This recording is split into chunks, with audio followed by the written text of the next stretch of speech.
एक निवेदन और रहेगा, यदि किसी की कोई क्वेरी है, किसी का कोई सवाल है उस विषय को लेकर, तो प्रेजेंटेशन के टाइम वो बात ना करें। जब वो टॉपिक खत्म हो जाए, जो जिसने ये प्रेजेंटेशन किया है, जो रिसर्च वाले लोग हैं, वो अलग से बैठ के बात कर सकते हैं या लंच में बात कर सकते हैं। ये अच्छा रहेगा, ना कि इसके के बीच में टोके, तो उससे पूरा का पूरा डेकोरम और उसकी गरिमा जो है वो थोड़ी सी खराब होती है। तो मेरा निवेदन है, आज होली अष्टमी का त्योहार है, तो कुछ महिलाएं जो है वो अपने संतानों के लिए व्रत भी रखते हैं, और ये आज का शुभ अवसर भी है।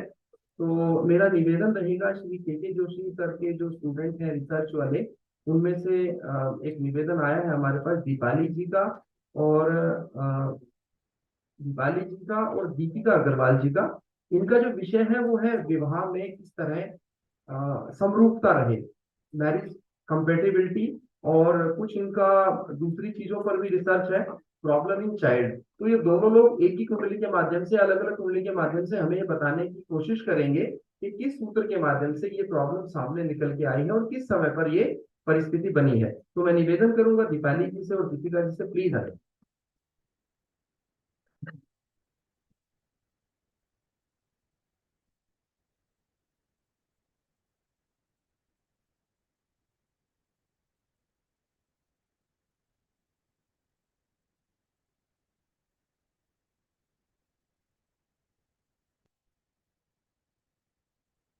Good morning, everyone. I, Deepika Agarwal, and my friend Dipali. Page number is 25.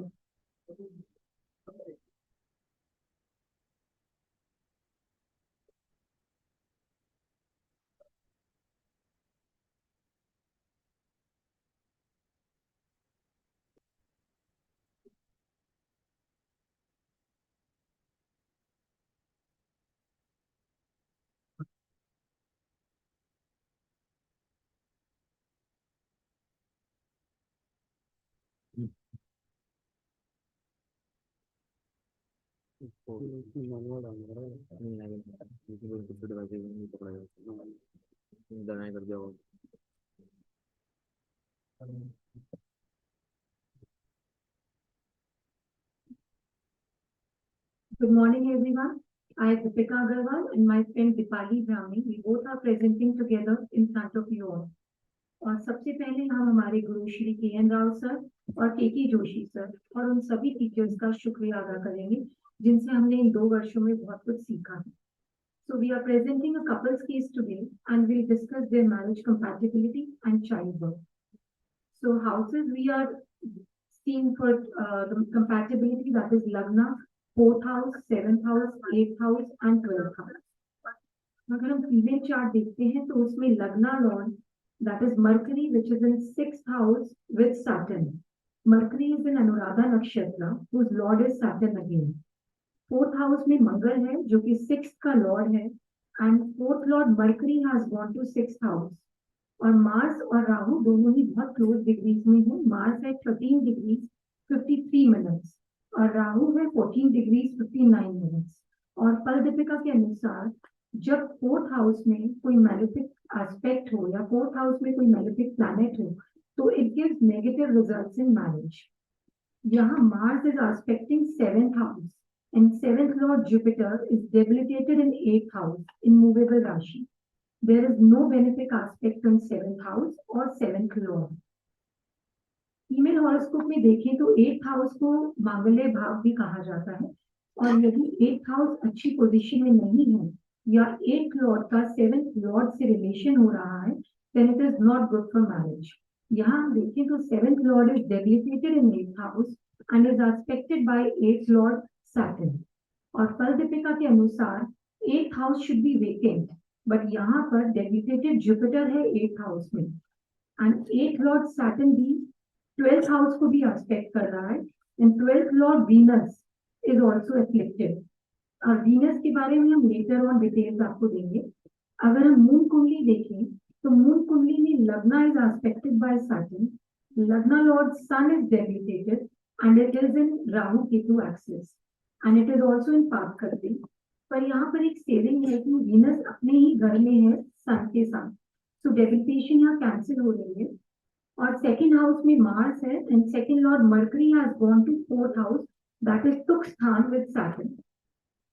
In D9, in the second house, Jupiter and Mars, they are conjunct, which is again not good for marriage. And eighth house has Venus, और Venus यहाँ पर प्रबल मारक है, which means second and seventh का lord in eighth house. That shows that 2-8 axis is also affected, which shows problem in marriage. Seventh house is aspected by Saturn, and there is a mutual aspect between Saturn and Mars. और अगर हम Jupiter देखें तो female horoscope में marriage का कारक Jupiter है. इन D1 chart Jupiter is debilitated and at the same degrees with Mercury, which is Lagna Lord, and Mercury is conjunct with Saturn. D9 में जैसे आपको पहले बताया कि Jupiter is with Mars and is aspected by Saturn, और Jupiter, Mercury, Rahu और केतु सब बहुत क्लोज डिग्रीज में है, एक ही डिग्री के डिफरेंस में है. और फल दीपिका के अनुसार Moon and rising sign both are in odd sign and receive malefic aspect, then she will not have good relation with her husband. यहाँ पर in D1, rising sign and moon both are in odd sign and moon receives the aspect of Saturn. और अगर हम अष्टक वर्ग देखें तो 7th और 9th दोनों में ही लीस्ट पॉइंट्स हैं जो है 20 पॉइंट्स. और जेमिनी के अकॉर्डिंगली वीनस यहाँ पर तारा कारक है और जीके सैटर्न दोनों ही 5 डिग्री पे हैं, जो कि 5 डिग्री 8 मिनट्स और 5 डिग्री 21 मिनट, तो दोनों ही 1 डिग्री के डिफरेंस के अंदर अंदर है. और डी के वीनस इज इन पाटकत्री और राहु केतु एक्सिस पे है. वीनस इज इन नक्षत्र of Mars which is 6th Lord. अगर हम उपपदा देखें तो उपपदा यहाँ 10th हाउस में है और जेमिनी सूत्र के अकॉर्डिंगली अगर उपपदा से सेकेंड हाउस में मेलेफिक होता है, it is not good for marriage. यहाँ पर राहु है सेकेंड हाउस में उपपदा से and it is aspected by Saturn, so that again shows the problem in marriage. Good morning everyone. Now I'm telling about the male horoscope. Male horoscope में Lagna has Mars and Lagna Lord Saturn is in Rahu Ketu aspect. Male horoscope लगा दें please. That is the next page. 26 page 22. Male horoscope लगा दें.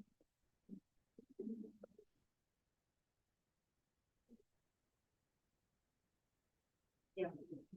Yes, Lagna has Mars and Lagna Lord Saturn is in Rahu Ketu aspect with the debilitated moon. Lagna is in the nakshatra of Rahu. Fourth house is in Rahu Ketu axis. Fourth Lord Venus is conjunct with Mars. Venus is also in the nakshatra of Rahu. Here also the rule of Fal Deepika applies that the fourth house has malefic planets. It will give negative results in marriage. The seventh house is aspected by Mars and Saturn both. Seventh lord is Sun, which is a separative planet and placed in 12th house with debilitated and convulsed Jupiter. Sun and Jupiter are in 1 degree difference. Also, when the seventh lord is in 12th house and in own nakshatra, then as K.K. Joshi sir has told us that the person is satisfied with himself only. वो अपना साथी खुद होता है. Mars is aspecting 8th house and 8th lord Mercury is in Papatri. Fourth house, which is the house of bed pleasure, has Sun and Jupiter. 12th house is the house of bed pleasure, and which has Sun and Jupiter and is aspected by Saturn. It shows problem in marital bliss. 12th house also has these subscriber from that is 21 points. From moon only, Lagna has Saturn and moon. And Lagna and 7th house is in Rahu Ketu axis. Second house is in Papatri. Mars and Venus are conjunct in the 4th house. If we see from the D9, Lagna Lord is in 6th house with 8th Lord Mercury in Rahu Ketu axis. 7th Lord Sun and 2nd Lord Jupiter are in 12th house in Rahu Ketu axis. In the male chart, Parka for marriage is Venus. Venus is afflicted with Mars. Venus is in Rahu's nakshatra also. As per Gemini, the DK moon is debilitated and conjunct with Saturn. Moon is also in the nakshatra of debilitated and convulsed Jupiter, and also has the Gemini aspect of GK Jupiter. So DK is aspected by GK, and here Uppada is in the 8th house. And the male chart is also having the Danda Yoga. When all the planets are in the 10th, 11th, 12th and 1st houses, then Danda Yoga is formed. And the result of Danda Yoga are bereft of comfort, away from near and dear ones, and rejected. And if we talk about Ashput Milan points, then they have got 22.5 points out of 36. So it should be a good marriage as per Ashtur. But the couple is facing compatibility issues and also problem in childbirth. This shows that only Ashtur Milan is not enough. Both the horoscope should be seen in totality. They got married on 28th April 2009.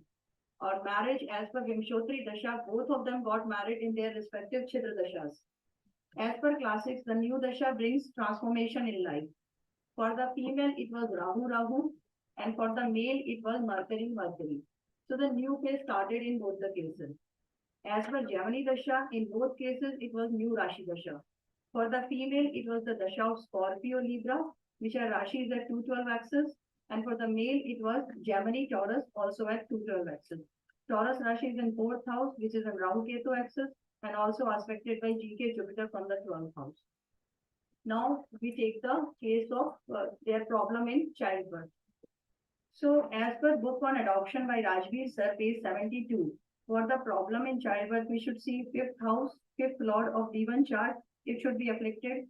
5th house, 5th lord of D7 should be afflicted. Jupiter should be afflicted. 5th house from Beech foot and Shetus foot should be afflicted. Now for the female chart. In female chart,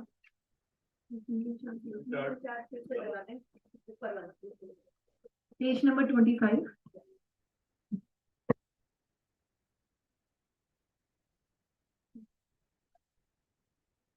In female chart, we are looking at the 5th house and 5th lord, which has Venus sitting in own house, but it is heavily afflicted by Rahu, Ketu and Sun.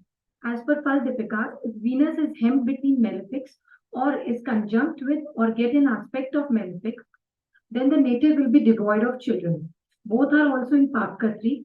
And if Lord of 5th is hemmed between malefics and Lord of 5th is not connected with Lord of 1st or 7th house, then native does not beget his own son and will adopt a son. Here, 5th Lord Venus is in Nakshatra of Mars, and Venus and Saturn both are at same degrees, that is 5 degrees. 5th Lord is also not connected with the Lord of 1st or 7th house, which again shows the problem.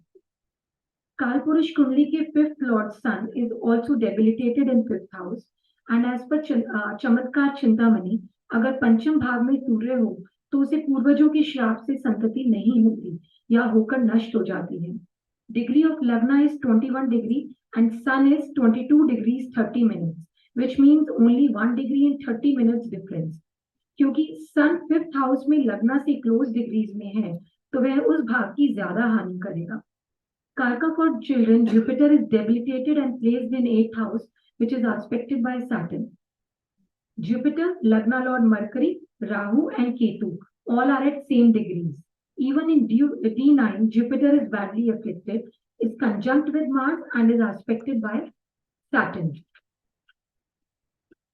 In this chart, Shades foot is 27 degrees 30 minutes in 6th house, which is not good for childbirth, and 5th from Shades foot, that is 10th house, is aspected by Mars. As D7 chart is the DNA of D1 chart for childbirth, we should also see that. So here 5th house in D7 is again in Papkatri, and 5th Lord Saturn is conjunct with Mars in 9th house. Last class में Joshi sir से adoption और problem in child birth पर काफी चर्चा हुई और उन्होंने हमें बताया और हमने इस कुंडली में यह भी पाया कि D7 में मून सैटर्न के वर्ग में है और एस्पेक्टेड बाय मरकरी है और मरकरी और सैटर्न संतानहीनता के लिए देखे जाते हैं. Now in the male chart,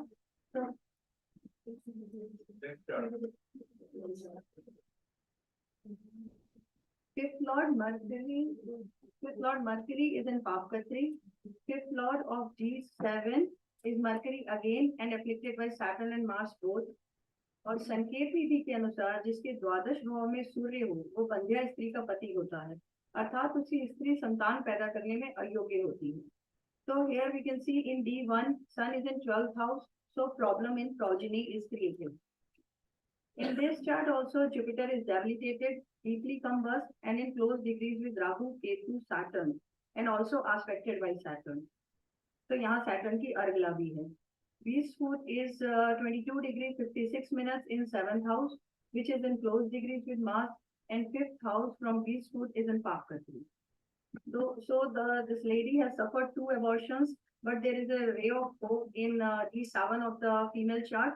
In D7, Jupiter is in Lagna and is aspecting Moon, which is placed in the 5th house. So they have a son through IVF. Now, the childbirth through IVF. As per Gurudev K.N. Rao sir, childbirth takes place in the Mahadasha and Antardasha of planets connected with Lagna or Lagna Lord, 5th house or 5th Lord, 9th house or 9th Lord.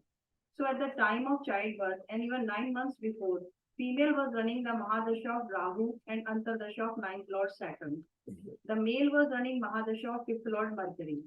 And according to Gemini, Dasha, which was running 9 months before the childbirth, was Scorpio Aries in female chart. And in D7 also, Venus is placed in Scorpio, which is the sign of Mars, and Mars is Putrakarak here. In the male horoscope, it was Gemini, which is the 5th house and aspected by natal 5th Lord Mercury. And as this child was born through IVF, and as Joshi sir taught us in the class that there should be the role of Saturn, Mercury and Moon, because this is the new type of childbirth. So here we see for female it was Rahu Saturn Dasha, and for the male it was Mercury Moon Dasha. So Saturn, Mercury and Moon all are playing major roles here. So that's all. Thank you very much.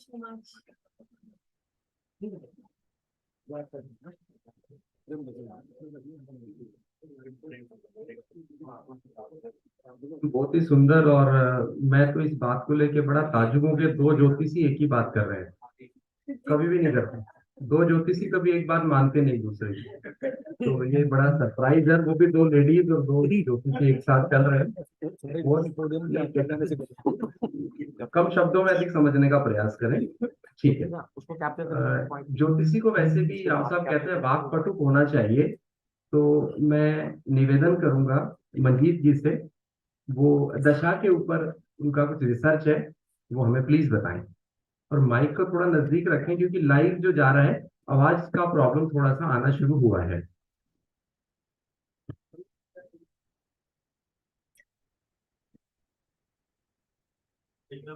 आप सभी लोगों से निवेदन है कि जो भी आपकी प्रेजेंटेशन जिस पेज नंबर पर है वो जरूर बताएं, ताकि हमारी प्रेजेंटेशन जो लग रही है प्रोजेक्टर पर वो आसानी से हमें मिल जाए।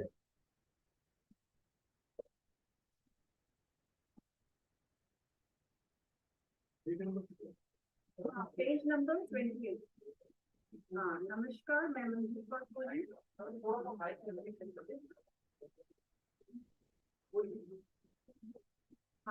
सभी आदरणीय गुरुजनों को और सहपाठियों को नमस्कार। सर्वप्रथम मैं हमारे परम गुरुदेव के.एन. राव साहब जी को नमस्कार करती हूँ, जिन्होंने ज्योतिषी पढ़ने का अवसर दिया, ज्योतिषी के माध्यम से एक नई सोच दी, विचारधारा दी, दृष्टिकोण दिया जीवन को देखने और समझने का। मैं ये प्रेजेंटेशन हमारे आदरणीय गुरु के जोशी सर जी के अंडर में प्रेजेंट कर रही हूँ। और इस प्रेजेंटेशन में मैंने विश्वोत्तरी दशा पे काम किया है। जो चार्ट है, मैं जातक के बारे में बता देती हूँ। जब ये इसका जन्म हुआ तो इसको जन्मजात नेत्र की प्रॉब्लम थी, इसके आई लैशेस पूरी नहीं खुलती थी। तो उसने डॉक्टर से अभी कंसल्ट किया पर उसका कोई इलाज नहीं है। उन्होंने कहा कि आंखें खुल भी जाएंगी तो फिर बंद नहीं होंगी।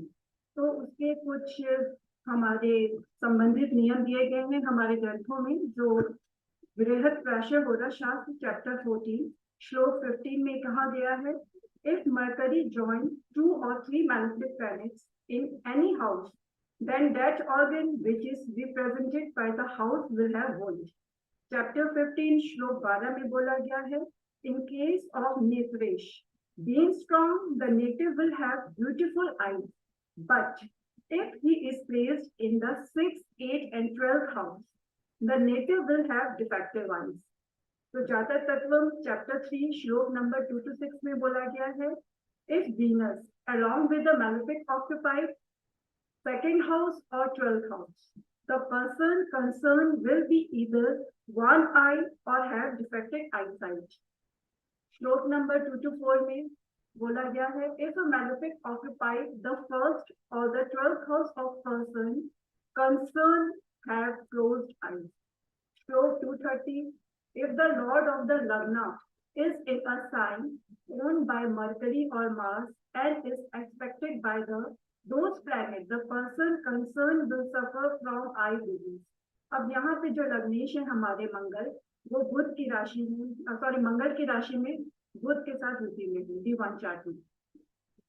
तो हमें दशा देखेंगे, दशा इसकी चल रही थी जब बाय बर्थ हुई राहु, जुपिटर और वीनस की। तो दशा संबंधी नियम जो है, जो जन्मजात दोष के संबंध में हम देखते हैं, जन्म के समय नैसर्गिक पाप ग्रहों की महादशा व अंतरदशा, लगन या लग्नेश की जन्मजात दुर्बलता, पाप युक्त ग्रहों की दशा जन्म के समय, लगन या लग्नेश से युक्त ग्रहों की दशा तथा उन ग्रहों की दशा जो प्रतिकूल भाव जैसे 6, 8, 12 भाव से संबंधित है।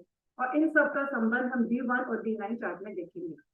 तो आइस के लिए हम D1 और D9 चार्ट को देखते हैं। हाउसेस हम लेते हैं लगन एंड लग्नेश, second house and second lord, 12th house and 12th house, और कारक हम लेते हैं सूर्य और चंद्रमा, उनका पीड़ित होना, और विजन की भी लेते हैं हम शुक्र को। तो हम पहले लगन और लग्नेश को देखते हैं। जन्म के समय लगन में शनि देव हैं और बृहस्पति जो कि 3rd और 6th लॉर्डशिप रखते हैं, वहीं शनि देव के साथ युति में है। लग्नेश जो है वो 2nd हाउस में है, वो पीड़ा में है, सूर्य से पीड़ित हैं, और 12th लॉर्ड बुध उनके साथ है। और लग्नेश पाप कल्पनी में भी है, 2nd हाउस भी पाप कल्पनी में है। 2nd हाउस में सूर्य, वीनस और बुध शनि के नक्षत्र में है, अनुराधा नक्षत्र में। और वीनस जो आई का, जो कि विजन का कारक होता है, पीड़ित है। और नेत्रेश मंगल सूर्य कारक से 2nd में गए हैं और राहु केतु के एक्सिस में है। तो D1 चार्ट में ये दिखता है। D9 चार्ट में भी सेम प्रॉब्लम दिखती है। D9 में D1 की जो नेत्रेश मंगल है वो 8th हाउस में शनि के साथ युति में है। D9 को अगर हम इंडिविजुअल रीड करें, देखें, तो मंगल फिर लग्नेश और अष्टमेश होके 8th हाउस में आ गए थे। D1 का लग्नेश जो है शुक्र D9 में 7th हाउस में है, जहां बुध के साथ युति में है। D9 के वो 3rd और 6th लॉर्डशिप रखते हैं। तो इस तरह से फिर यहाँ पे कारक वीनस, लग्नेश और नेत्रेश हमारे पीड़ित दिखते हैं, और इनका संबंध बार बार 6, 8, 12 भाव से बनता है। और दशा को अगर हम देखते हैं तो उसको जन्म में दशा मिली थी राहु, जुपिटर, वीनस की। राहु एक नैसर्गिक पाप ग्रह है जो मंगल से दृष्ट है, राहु केतु के एक्सिस में है। जुपिटर जो 3rd और 6th हाउस की लॉर्डशिप रखते हैं, लगन में बैठे हैं, लग्नेश से नैसर्गिक मित्रता नहीं रखते हैं जो कि शुक्र है, तो वो बिल्कुल भी सपोर्ट नहीं कर रहे हैं यहाँ पे। वीनस जो लग्नेश व अष्टमेश है, पाप कल्पनी में है और सूर्य से पीड़ित है। पर आइस के लिए हम मोस्टली कहते हैं 2nd और 12th हाउस में सूर्य और मून का पीड़ित होना जरूरी होता है, वहां होना उनका पीड़ित होना है। परंतु यहाँ पे मून पे इतनी पीड़ा नहीं दिखती है और 12th हाउस में, तो इसलिए जातक के पास आई विजन थी जन्म के समय में, पूरी तरह से दृष्टि का लॉस नहीं हुआ था, आईज ओपन नहीं होती थी, बट विजन थी। तो अब यही एक चार्ट है जिसपे हम, ये जातक 40 इयर्स की हो चुकी है, इसकी मैरिज नहीं हुई है, तो ये एक डिले मैरिज का भी चार्ट दिखता है। तो डिले मैरिज के नियम जो है उसके लिए हम हाउसेस देखते हैं 1, 2, 4, 7, 12, 5वां हम संतान के लिए देखते हैं और 8वां हम मंगल के लिए देखते हैं। पर मेन हाउस हम 1, 2, 7 को देखते हैं, उनको पीड़ित नहीं होना चाहिए मैरिज के लिए। चंद्रमा से सप्तम देखते हैं, कारक शुक्र से सप्तम देखते हैं और लगन से हम सप्तम देखते हैं फॉर मैरिज। और युति में शनि और बृहस्पति की युति बहुत मैटर करती है डिले मैरिज के लिए, क्योंकि दोनों ही स्लो प्लैनेट मूविंग प्लैनेट्स हैं। तो D1 चार्ट में हम देखते हैं बृहस्पति और शनि जो दोनों स्लो मूविंग प्लैनेट हैं, वो लगन में ही बैठे हुए हैं, और वहां से शनि और बृहस्पति दोनों ही 7th हाउस को देख रहे हैं। लगन को अगर हम लें, लगन में शनि देव का होना और 7th हाउस में दृष्टि, लग्नेश को लें जो शुक्र हैं और सूर्य से युति में पीड़ित हैं, जहां बुध 12th लॉर्ड बैठे हुए हैं। 2nd हाउस में भी पीड़ा है सूर्य और बुध 12th लॉर्ड के होने से। चंद्रमा से सप्तम में कोई पीड़ा नहीं दिखती, परंतु 11th लॉर्ड सूर्य देव शनि के नक्षत्र में है। शुक्र से सप्तम देखें तो स्वयं शुक्र है और शुक्र पाप कल्पनी में है और सूर्य से पीड़ित है। कारक शुक्र सूर्य से पीड़ित हैं, पाप कर्तनी में है। तो इस तरह से सारे कारक भाव और शुक्र का पीड़ित होना डिले मैरिज को दिखाता है। इस तरह से पीड़ा 1, 2, 7 हाउस में दिखती है। सेम पीड़ा हमें D9 में भी दिखती है। सप्तमेश मंगल D9 में अष्टम में है और शनि के साथ युति में है। लग्नेश व कारक शुक्र 7th हाउस में है बुध के साथ युति में, जो 3rd व 6th लॉर्ड है, परंतु बृहस्पति द्वारा दृष्टि। सूर्य देव की दृष्टि 12th हाउस में है। 2nd हाउस में फिर मंगल व शनि द्वारा दृष्टि है। तो पीड़ा 1, 2, 7 भाव में दिखती है। बट यहाँ पे D1 में 7th हाउस में बृहस्पति की दृष्टि, D9 में 7 लॉर्ड में बृहस्पति की दृष्टि एक होप देती है, शायद मैरिज इन फ्यूचर हो सकती है। तो फॉर टाइम भी हम कह सकते हैं कि ये डिले मैरिज चार्ट है।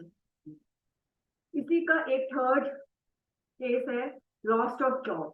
बहुत ज्यादा पीड़ा में है जातक, क्योंकि आइस से प्रॉब्लम है ही उसे, शादी नहीं हुई, 40 इयर्स की है और वो PR लेके कनाडा शिफ्ट हो गई। वहां पे वो जॉब करती थी।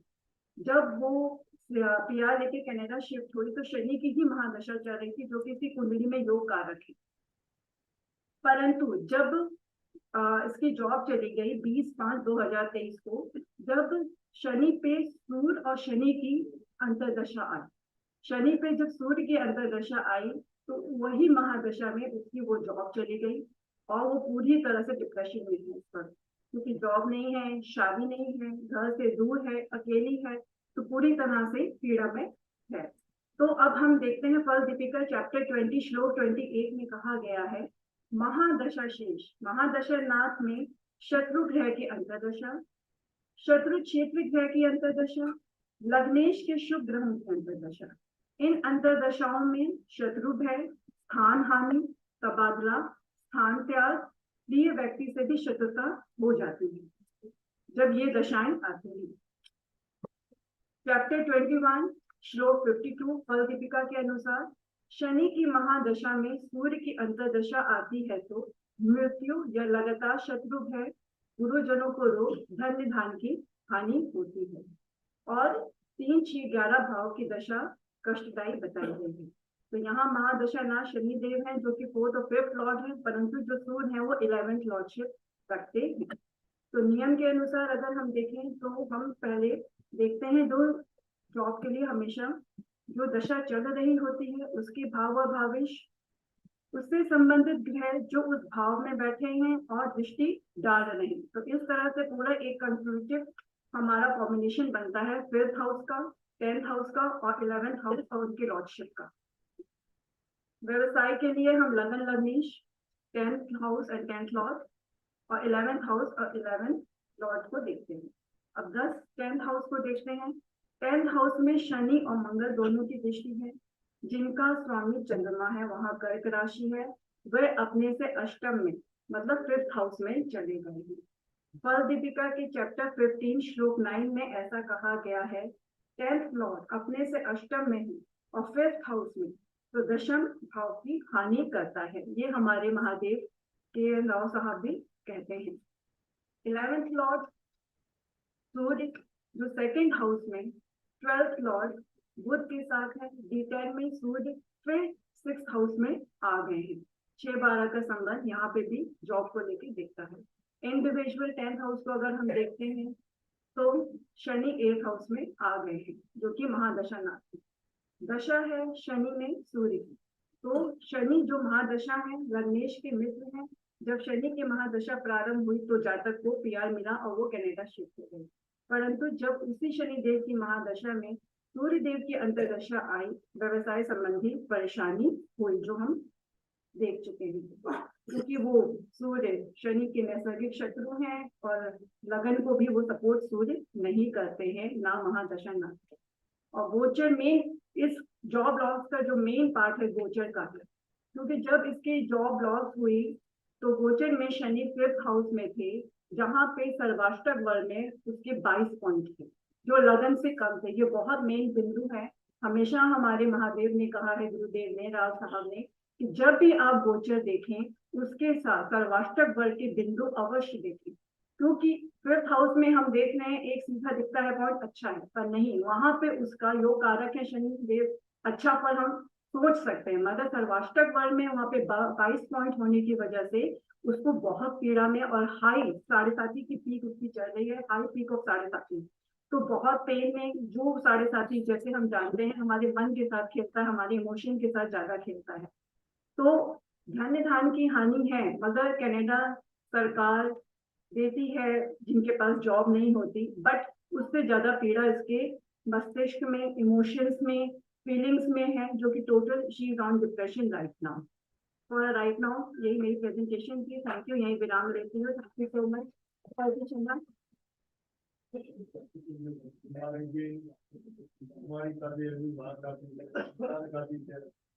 बहुत सुंदर विवेचना। और हमेशा हमारे सभी गुरुवर ये कहते आए हैं कि जो हमारे शास्त्र लिखे गए हैं ज्योतिष के आधार पर, उनको अगर हम देश काल पात्र पर डाल दें और देश काल पात्र के अनुसार उसमें देखें तो जरूर हमें कुछ ना कुछ चीज पता चलती है।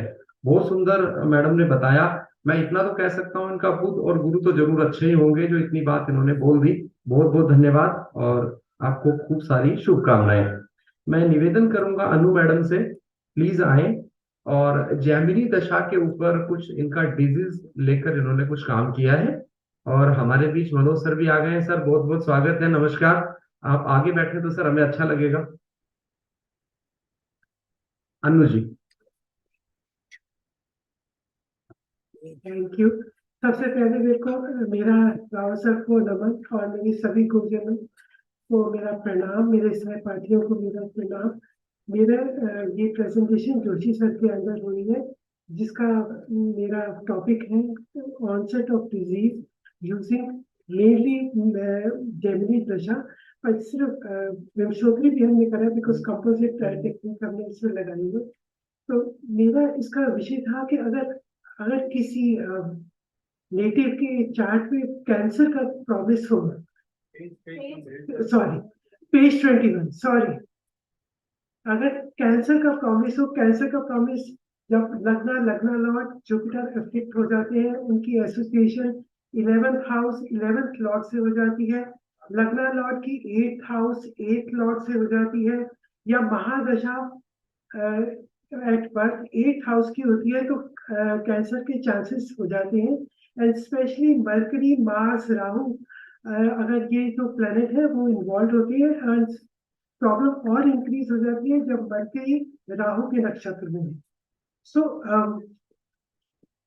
और इस किसी भी नेटिव की अगर इसका अंदर प्रॉमिस है कैंसर का, तो उस पर्सन को या डॉक्टर को बताना ये बहुत मुश्किल है कि वो कब शुरू होगा। लेकिन एक एस्ट्रोलॉजर के लिए प्रॉमिस देख के वो अरिष्ट दशा बता सकते हैं और उनको फॉरवर्ड कर सकते हैं, बिकॉज जब तक वो डिटेक्ट होती है रिकवरी नियरली इम्पॉसिबल हो जाती है, इफ नॉट इम्पॉसिबल। तो मैंने कुछ small sample size cancer patients का करा है, और मैं आज एक चार्ट ले रही हूँ इसमें, जो कि पेज 21 में है।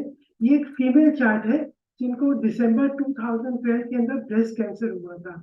ब्रेस्ट कैंसर के लिए 410 हाउसेस, मून मार्स की एप्लिकेशन, बिकॉज वो ब्रेस्ट और ग्लैंड को वो करते हैं, रिप्रेजेंट करते हैं, राहु केतु इन 410 एक्सिस, और जेमिनी के अंदर मातृकारक व्याति कारक वो उनकी इन्वॉल्वमेंट आ जाती है। जेमिनी सूत्रों के अनुसार अगर तारकांश लग्न और थर्ड हाउस में, उसके थर्ड हाउस में मास प्लेस हो, तो chances of pimples, boils, ulcer वगैरह भी आ जाती है। तो इस फीमेल को जब डिटेक्ट हुआ कैंसर, तब उनकी दशा थी Mercury Sun Mercury is a lagna lord and 4th lord place in 5th house in पापकत्री, और जो सन है वो 3rd lord in 4th house है, and 12th from mahadasha lord, और 6, 8, 12 की दशा तो काफी प्रॉब्लम करती है महादशा। और लेकिन अगर हमारा इंटरेस्ट ये है कि वो कब अरिष्ट स्टार्ट हो सकता है, तो इसकी मोस्ट लाइकली जो अरिष्ट हुआ मरकरी वीनस मार्स में। Venus is Fifth lord and 12th lord place in 6th house. Mars is 6th lord or 11th lord also placed in 6th house. In Rahu Ketu axis Venus और mercury का close conjunction है, सिर्फ 1 degree 6 minutes का इसके अंदर difference है। और Mars जो कि 6 लॉर्ड है और रेट्रोग्रेड सैटर्न जो कि 8 लॉर्ड है, इनका म्यूचुअल एस्पेक्ट भी है। मार्स इज आल्सो एस्पेक्टिंग लग्न जिसके अंदर जुपिटर और मून प्लेस है। तो इनकी जो बाकी सब्सिक्वेंट दशा थी, ये दशा मरकरी वीनस मार्स की अप्रैल 2010 से स्टार्ट हुई थी। उसकी जो सब्सिक्वेंट अंतर दशा भी थी वो भी फेवरेबल नहीं थी, क्योंकि मरकरी वीनस मार्स के बाद मरकरी वीनस राहु आया जो कि 12th हाउस में प्लेस है and expected bye 12th Lord Venus. फिर जुपिटर की दशा, सैटर्न की प्रत्यंतर दशा जो कि 8 लॉर्ड है, नेक्स्ट इज मरकरी प्रत्यंतर दशा जो कि लग्ना लॉर्ड है, एंड उसके बाद केतु की प्रत्यंतर दशा जो कि 6th हाउस में प्लेस है और 8 लॉर्ड से एक्सपेक्टेड भी है। ये तो विंशोती दशा में था। अब अगर हम चर दशा लें तो चर दशा में चर दशा के अंदर कोई भी दशा फेटल हो सकती है जब उसकी दोनों साइड में मैलेफिक हो या 8th और 12th में उसमें मैलेफिक इन्फ्लुएंस हो। अगर आत्मकारक का रिलेशन जीके ज्ञाति कारक और दरा कारक से हो और उसके साथ में नेचुरल मैलेफिक भी उसको इन्फ्लुएंस कर रहे हो, तब भी प्रॉब्लम हो जाती है। एंड लग्न से कारकाश लग्न से आत्मकारक से 6, 8, 12th हाउस की दशा प्रॉब्लम करती है, स्पेशली जब उसके ऊपर एस्पेक्ट आत्मकारक का हाथ है। तो इनकी भी जब लाइकली दशा शुरू हुई वो थी Capricorn Aquarius. Capricorn is 8th house दशा फ्रॉम लग्न एंड एक्सपेक्टेड बाय वीनस जो कि पुत्र कारक है, मार्स जो कि मातृ कारक है और राहु केतु एक्सिस, इससे इनका इसका एस्पेक्ट है। कारकाश लग्न से ये 5th हाउस की दशा है और पद लग्न जो कि एक्वेरियस में है उससे ये 12th हाउस की दशा होती है। और जिसकी जो अंतर दशा है वो एक्वेरियस की है जिसके अंदर 8 लॉर्ड रेट्रोग्रेड सैटर्न प्लेस्ड है और इसके ऊपर ज्ञाति कारक मरकरी जो कि लग्ना लॉर्ड भी है उसका एस्पेक्ट आ रहा है। नेक्स्ट दशा जो इनकी थी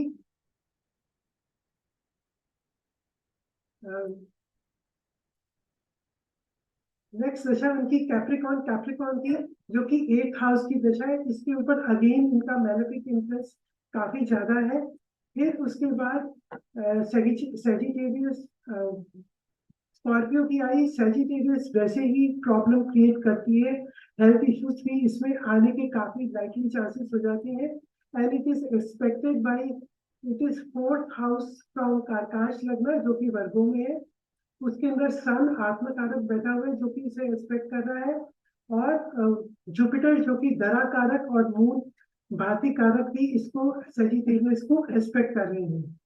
फिर और जो अंतर दशा थी वो स्कॉर्पियो की थी। स्कॉर्पियो के अंदर मातृकारक, पुत्र कारक और राहु केतु एक्सिस का इन्फ्लुएंस है और इसके ऊपर ये सारे बेनिफिट इन्फ्लुएंस आ रहे हैं क्योंकि पराशि का भी मार्च और सैटर्न रेट्रोग्रेड सैटर्न का म्यूचुअल एस्पेक्ट भी है।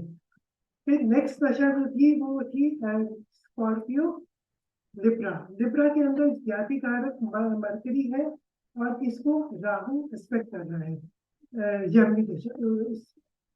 फाइनली इसकी जो डिटेक्शन हुई वो सैजिटेरियस वर्गो में हुई।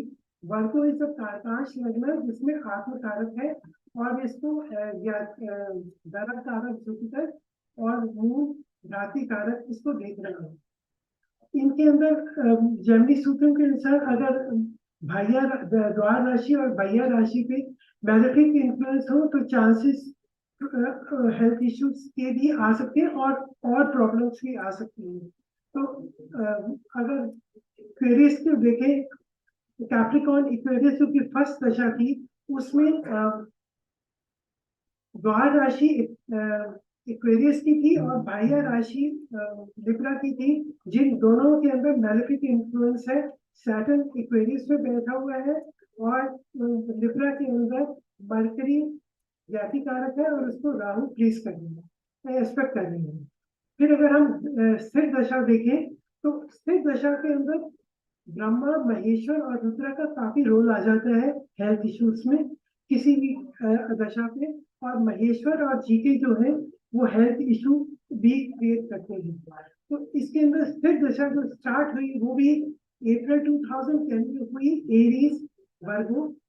Aries is the 8th house राशि फ्रॉम आकाश लग्न एंड आत्मकारक। और इसको एस्पेक्ट जो है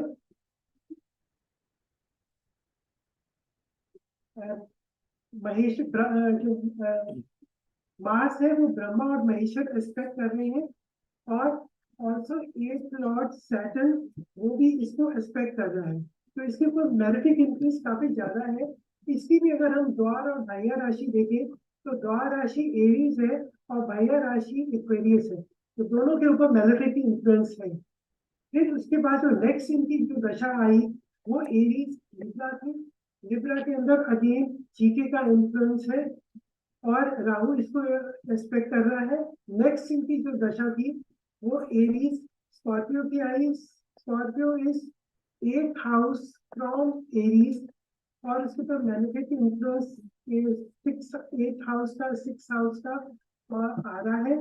एंड मार्स जो है वो यहाँ पे ब्रह्मा और महेश्वर भी है, तो इन दोनों का भी इन्फ्लुएंस इसमें इस हेल्थ इशू क्रिएट करने में किया।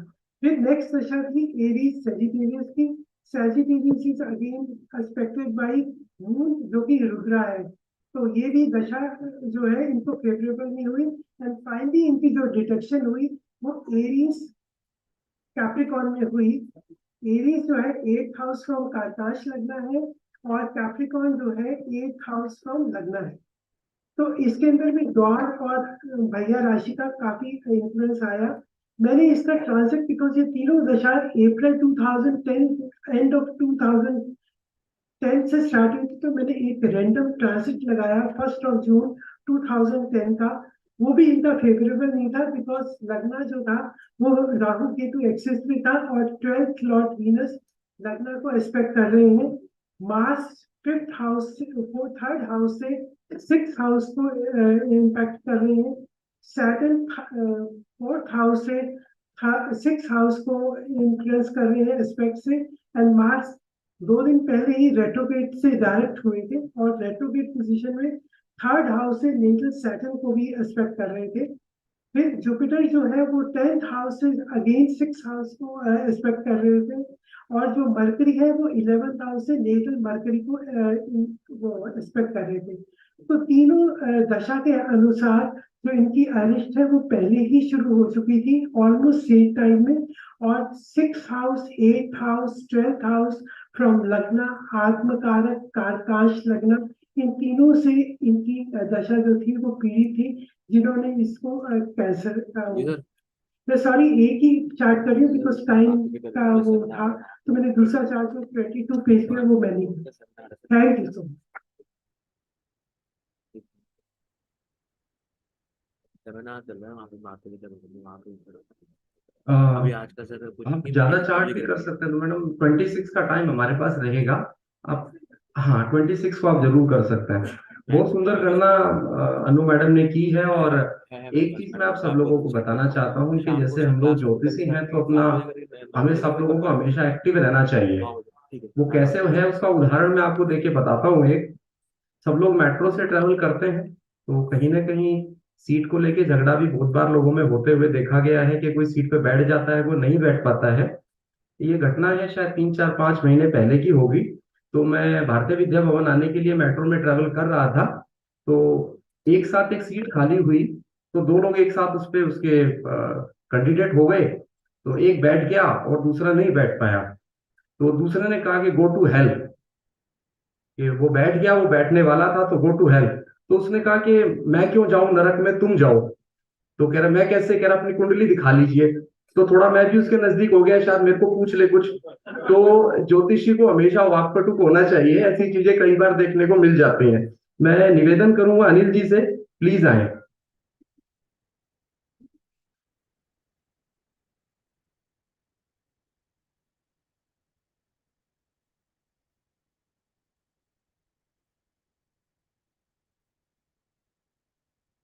सभी गुरुजनों को प्रणाम और सभी साथियों को प्रणाम। पेज नंबर 20 पर है एक जातक है, शॉर्ट लाइफ होती है जिनकी रही, इसकी 41 ईयर्स में उनकी डेथ हो गई ब्रेन हेमरेज से। तो उसके क्या कारण रहे वो थोड़ा सा मैं इसकी कोशिश करी निकालने की, विवेचना करी है।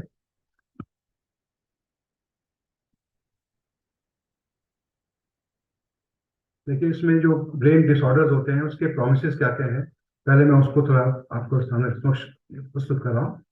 मरकरी जो है, बुध है, वो एफ्लिक्टेड और कम्बस्ट होता है, तो तब ये चांसेस इसके होते हैं।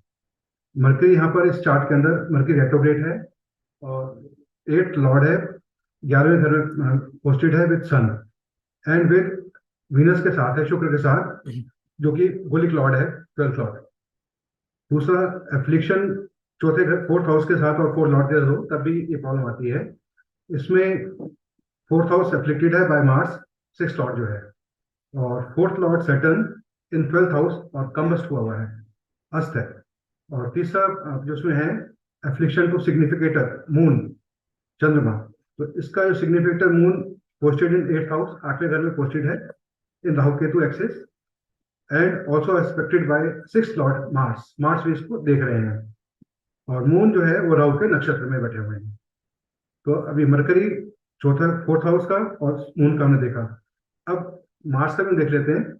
Mars being the Lord of 6th, 8th और 12th house gives mental illness. ये हमारे उसमें लिखा हुआ है कि अगर मंगल जो है 6ठे घर, 8वें घर और 12वें घर का मालिक हो तो वो मेंटल इलनेस देता है। और इधर जो है मार्स जो है लॉर्ड ऑफ 6th हाउस है हमारा इसमें, और also Lord of 64th Navamsa, 64 Navamsa का भी लॉर्ड है मार्स।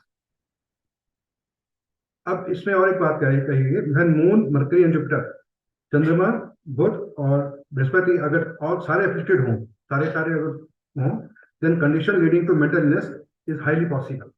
तो मेंटल इलनेस बहुत ज्यादा पाई जाती है। अब यहाँ पर मून मरकरी पहले बता दिया, अब मैं जुपिटर के बारे में बताऊंगा। जुपिटर 12वें घर में है गुलिक के साथ, and Saturn also Jupiter in the नक्षत्र ऑफ राहु, ये भी राहु के नक्षत्र में बैठे हुए हैं। और जो जुपिटर जो है, जुपिटर जो डिपॉजिटर है वीनस, वो गुलिक लॉर्ड है, यानी उसका जो लॉर्ड है गुलिक लॉर्ड है, और डेबिटेड है इन 12th house from its and also combust है। सिमिलरली ये जितने भी हमने चीज देखी अपने जुपिटर, मरकरी और मून, ये षड वर्ग में भी एफ्लिक्ट है, सारे षड वर्ग में एफ्लिक्ट है। और मैं अब D9 में बताता हूँ इसके अंदर D9 में क्या है। जुपिटर जो है 6th हाउस में पोस्टेड है with Mercury retrograde and aspected by Mars. Mercury retrograde posted in 6th house, aspected by Mars, and it is debilitated. और तीसरा मून 4th हाउस में है, aspected by दिग्बली सन। तो D9 में भी तीनों एफ्लिक्टेड है। अब इसी तरह से D12 में भी देखा मैंने इसको। जुपिटर जो बृहस्पति जो है वो राहु केतु एक्सिस में दूसरे घर में बैठे हुए हैं, बुध रेट्रोग्रेड है 10वें घर में, और मंगल इनको देख रहे हैं चौथे घर से, और also expected bye Shani from the 8th house. Moon जो है वो 8वें घर बैठे हैं शनि के साथ, तो हमारे D12 में भी ये तीनों एफ्लिक्टेड हैं। सिमिलरली D3 में जुपिटर 12वें घर में है इनमिकल हाउस में, मरकरी रेट्रोग्रेड है 7th हाउस में, एस्पेक्टेड बाय मार्स, मंगल इनको देख रहे हैं यहाँ पर। तीसरा, चंद्रमा जो है राहु केतु एक्सिस में with Saturn in 8th house. Similarly D30 में भी मैंने इनको देखा, D30 में भी तीनों एफ्लिक्टेड पाए गए हैं। जुपिटर 4th हाउस में है, aspected by Saturn from 2nd house, और मरकरी रेट्रोग्रेड है 7th हाउस में, aspected by 3rd and 8th house Venus. Moon in 10th house with Rahu Ketu axis. फिर D30 में भी सेम पोजीशन है इनकी। तो षड वर्ग में तीनों ही एफ्लिक्टेड हैं। अच्छा, अब कुछ एक मिसलेनियस फैक्टर्स भी मैंने इसमें देखे इसके अंदर। ये नेटिव जो बॉन्ड हुआ है ये परिगा योग में पैदा हुआ है, और परिगा योग, परिगा मीन्स लाठी ऑफ गॉड, भगवान की लाठी कहा जाता है परिगा को। तो इसमें जो जातक पैदा होता है उसकी लाइफ में और अनसर्टेनिटीज होती हैं, अशुभताएं बहुत होती हैं, शुभताएं कम आएंगी और उसको अशुभताएं ज्यादा मिलेंगी जो परिगा योग में जातक पैदा होते हैं। और सडनली कोई प्रॉब्लम इनको सामने खड़ी हो जाएगी, वो इनके साथ हुआ है। अच्छा, एक और इसमें मैंने देखा है, डे लॉर्ड शनि, जिस वार को जातक पैदा होता है, उस वार का जो लॉर्ड होता है उसकी दशा जो है, उस दशा में उसको कुछ ना कुछ मिलेंगे, तो उसको क्या कहते हैं, उसके रिजल्ट मिलेंगे। यहाँ पर इनका दशा लॉर्ड जो है, जिस वार पे पैदा हुए वो शनिवार था, तो शनिवार के ही दिन में, शनिवार की दशा में इनकी डेथ हुई। तो ये तीसरी दशा थी जिसमें इनका डेथ हुआ। अच्छा, अब मैं इनकी दशा की बात करता हूँ इसमें। दशा एट बर्थ थी इनकी राहु, जो बैलेंस दशा थी, 11 साल 9 महीने की। और डेट, इनकी डेथ जो हुई है 31 जुलाई 2023 को, ब्रेन हेमरेज से। और जो दशा थी डेथ के समय में, सैटर्न राहु, राहु सैटर्न। अब हम बात करेंगे एमडी लॉर्ड सैटर्न की बात करेंगे यहाँ पर। सर आपको बोलिए कि सैटर्न क्या है यहाँ पर? सैटर्न जो है third and fourth lord, posted in 12th house, 12वें घर में पोस्टेड है और कंबस्ट है। Saturn in 12th house with Gulika, Gulika भी है, और 22 देश कोण भी वहीं पर ही है हमारा। तीसरा, डिपॉजिट ऑफ सैटर्न, सैटर्न का जो लॉर्ड है विनस, वो कंबस्ट है और डेबिटेड है, और 8वें घर में पोस्टेड है मरकरी के साथ। Also deposit of Saturn, Shani का जो डिपॉजिटर है विनस, वो is Gulik as well as 22 देशकोण lord, and Venus is posted in 12th house from it. और विनस जो है वो 12वें घर में पोस्टेड है। अच्छा, अब as per classics, death inflicting dasha, death कौन सी दशाओं में हमारे पास होती है, वो इसमें मैंने देखा है इसके अंदर। दशा of planets posted in 12th house, इधर जो है शनि जो है 12वें घर में पैदा पोस्टेड है, जिसकी वजह से शनि की दशा में डेथ हुई। दूसरा, दशा ऑफ छद्र ग्रह, planets posted in 8th house, छद्र ग्रह जो होते हैं वो 8th हाउस में होते हैं। यहाँ पर राहु जो है 8वें घर में पोस्टेड है। End of native comes in third दशा ऑफ अल्पाइन, यानी फिफ्थ दशा। हम जो जानते हैं ना, नेटिव जो डेथ होती है, या तो तीसरी दशा में होगी, अल्पायु होती है उसमें, 5वीं दशा में मध्य आयु होती है, और 7वीं दशा में पूर्ण आयु होती है उसकी। ठीक है, और यहाँ पर जो है उसकी जो एंड वो है, जो डेथ हुई है, वो तीसरी दशा में हुई है, जिन राहु में पैदा हुए थे और शनि में इसकी डेथ हो गई। तो ये विपद दशा में विपद दशा में इनकी डेथ हुई है। अच्छा, एक और हमारे इसमें है, एज पर संकेत निधि, श्लोक नंबर 36, चैप्टर 3। इसमें कहा गया है, इन 8th हाउस फ्रॉम, शनि से 8वें घर में अगर स्ट्रॉन्ग मेलिफिक्स हों और उस घर का मालिक इल प्लेस्ड हो, तो इससे भी अर्ली डेथ हो जाती है। ये संकेत निधि का वो है श्लोक 36, पेज नंबर चैप्टर 33। और अगर हम यहाँ देखें तो यहाँ 8वें घर का 8th house from Shani, Shani से 8वां घर जो है वो D1 का 7वां घर बनता है, और जिसपे मंगल की दृष्टि है। एंड और उस घर का जो मालिक है शुक्र जो है, वो 11वें घर में है विद 8th लॉर्ड, 8वें लॉर्ड के साथ है। ऑल्सो यहाँ पर शुक्र जो है वो कंबस्ट है, नीच है, गोलिक लॉर्ड है, और 22 देशकोण लॉर्ड है। तो यानी कि संकेत निधि के श्लोक से भी इसमें इसकी दशा बदल के दिखा रही है हमारे। अब हम बात करेंगे ट्रांजिट, 31 जुलाई 2023 को ट्रांजिट क्या था हमारे पास। ट्रांजिट लग सकता है इसमें? लग जाए। हाँ जी, 31 जुलाई 2023 का।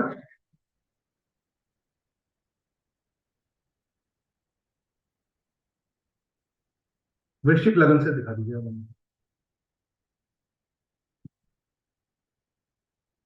31 जुलाई 2023, 31 जुलाई को।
अभी देखिए ट्रांजिट लगे 31/2023 का।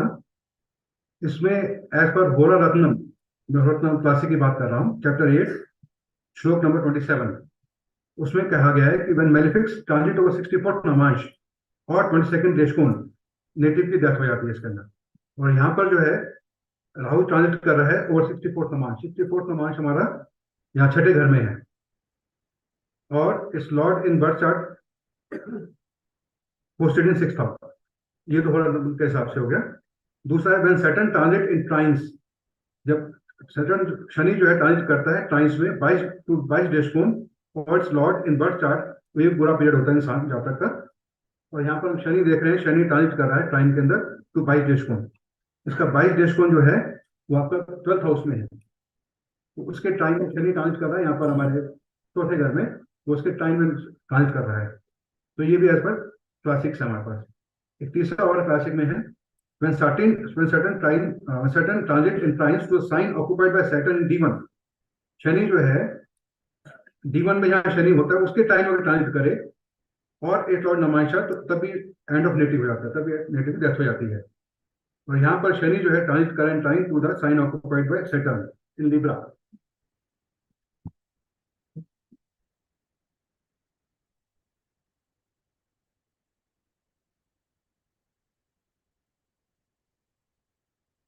शनि जो है D1 में 12वें घर में है, और उसके टाइम में जो ट्रांजिट कर रहा है चौथे घर में है। अब एक और श्लोक है जातक परिजात का, जो मैथमेटिकल कैलकुलेशन का है, वो मैंने ग्रुप में डाल दिया सबको, वो आप देख लीजिएगा। बाकी मैं थोड़ा पढ़ देता हूँ उसमें क्या लिखा क्या हुआ है। श्लोक नंबर 57, पेज नंबर 270, जातक परिजात का। उसमें जो डेथ होती है उसमें मैथमेटिकल कैलकुलेशन, अर्थमेटिक कैलकुलेशन है, वो मैं फॉर्मूला बता रहा हूँ, और कैलकुलेशन मैंने ग्रुप में डाल दी, वो देख लीजिए। श्लोक क्या कहता है, लगन के लॉन्गिट्यूड को अगर हम 5 से गुना करें और उसमें मांडी ऐड कर दें, उसको हम बोलते हैं प्राण।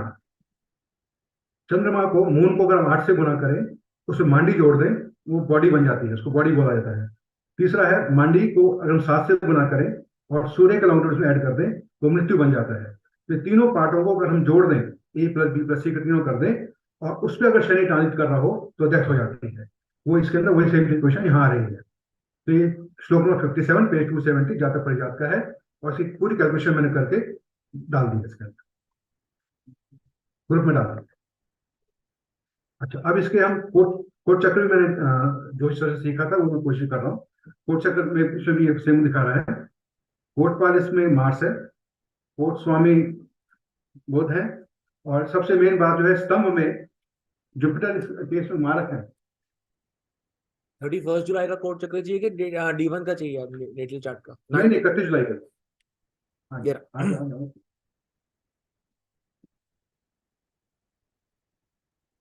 अब यहाँ पर जुपिटर जो है ये स्तंभ के अंदर है, जो कि मारक है D1 में, आप देखेंगे आप। और शनि जो रेट्रोगेट है वो एग्जिट पॉइंट के ऊपर है।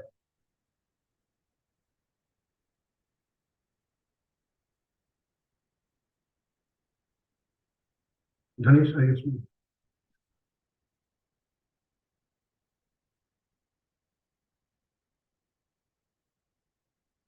हाँ, ये उसमें पूर्व भाव पद है तो नीचे।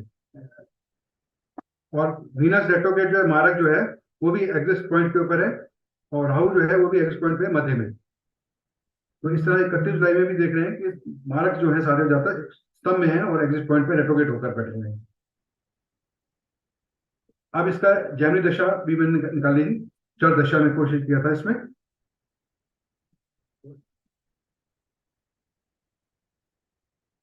इनकी जो डेथ हुई है वो वृषभ और वृश्चिक राशि में हुई है, तारोस और स्कॉर्पियो में। और अगर तारो अच्छा D1 लगा दें तो D1 जी 31 जुलाई का। नहीं नहीं, डेट ऑफ बर्थ का।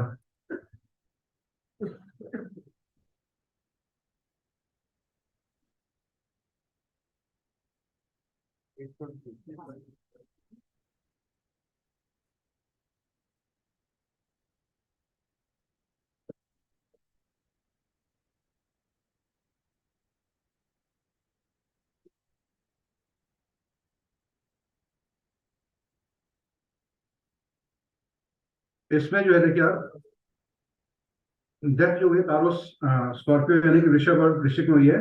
अगर वृषभ राशि देखें तो 8th हाउस जो है इसका is aspected by GK Mercury, इसमें जीके मरकरी है जो उसको एस्पेक्ट कर रहा है, और इसमें स्कॉर्पियो से 8th हाउस जो है aspected by again GK Mercury, and दोनों के से 8th हाउस पे मरकरी जो है जीके मरकरी है वो उसको एस्पेक्ट कर रहा है।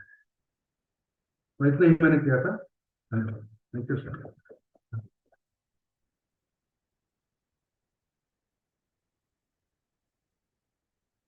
बहुत बहुत धन्यवाद अनिल जी, और आपने कहा इतना मैंने किया था, इतना हमारे लिए काफी है। इतने सूत्र जो आपने हमें दिए हैं ये बहुत अच्छा है। डेथ की प्रिडिक्शन तो अगर आप कर पा रहे हैं तो बहुत ही बढ़िया, बहुत बहुत धन्यवाद सर। आज के समय में संतान होना और संतान ना होना दोनों ही प्रॉब्लम है। हो गई तो उसको संभालना, और नहीं हो रही है तो पैदा करना, दोनों ही परेशानी का विषय है आज के संदर्भ में। और अगर किसी को संतान नहीं हो रही है तो पुराने जमाने में तो लोग अलग अलग फॉर्मूले अपनाते थे, कोई कहीं जाएगा, कोई कहीं माथा टेकेगा, लेकिन आज उन सबकी गणना डॉक्टर आईवीएफ में देता है। कहीं चले जाओ आईवीएफ करवाना पड़ेगा। तो हमारे साथ परवीन जी हैं, और परवीन जी को मैं निवेदन करूंगा कि इन्होंने कुछ आईवीएफ के ऊपर 5 या 6 केसेस में स्पेसिफिक रिसर्च किया है। तो पीपीटी के माध्यम से आप जरूर अपनी प्रेजेंटेशन शो करें, और समय का थोड़ा ध्यान रखें। 1 बजे से लेके 2:30 तक हम लोग लंच में रहेंगे, ताकि सब लोग आराम से लंच ले पाएं और आपस में बात कर पाएं। हम दोबारा से 2:30 बजे मिलेंगे। उससे पहले परवीन जी से निवेदन है कि वो आए और अपनी रिसर्च को हमारे सामने प्रेजेंट करें और हमारे टीचर्स के सामने प्रेजेंट करें, और स्पेशली आईवीएफ के ऊपर जो है चीजें आजकल कुछ प्रॉब्लम्स भी है, क्योंकि ये एक पेनफुल और महंगी प्रक्रिया है। तो हम किसी को प्रिडिक्शन दें तो ये देख के दें कि आईवीएफ इसके लिए सूटेबल है या नहीं है। प्रवीण जी प्लीज। प्रवीण जी, मनीष मिश्रा।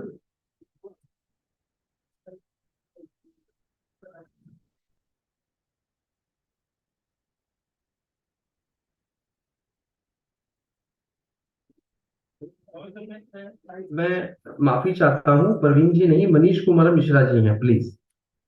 इसमें एक ही फाइल है, वही प्ले करनी है ना? क्या था? एक में लाना है कोई। इसमें ये है सारा, तो एक ही वीडियो नहीं नहीं सर, बात यही है पीडीएफ में वो ये खोली सर पीडीएफ। ये मैं कॉपी कर लूँ उसके लिए? हाँ सर, तो आज लोग वर्ड अगर चले तो ये वर्ड पीडीएफ चलाओगे चलिए, ठीक है।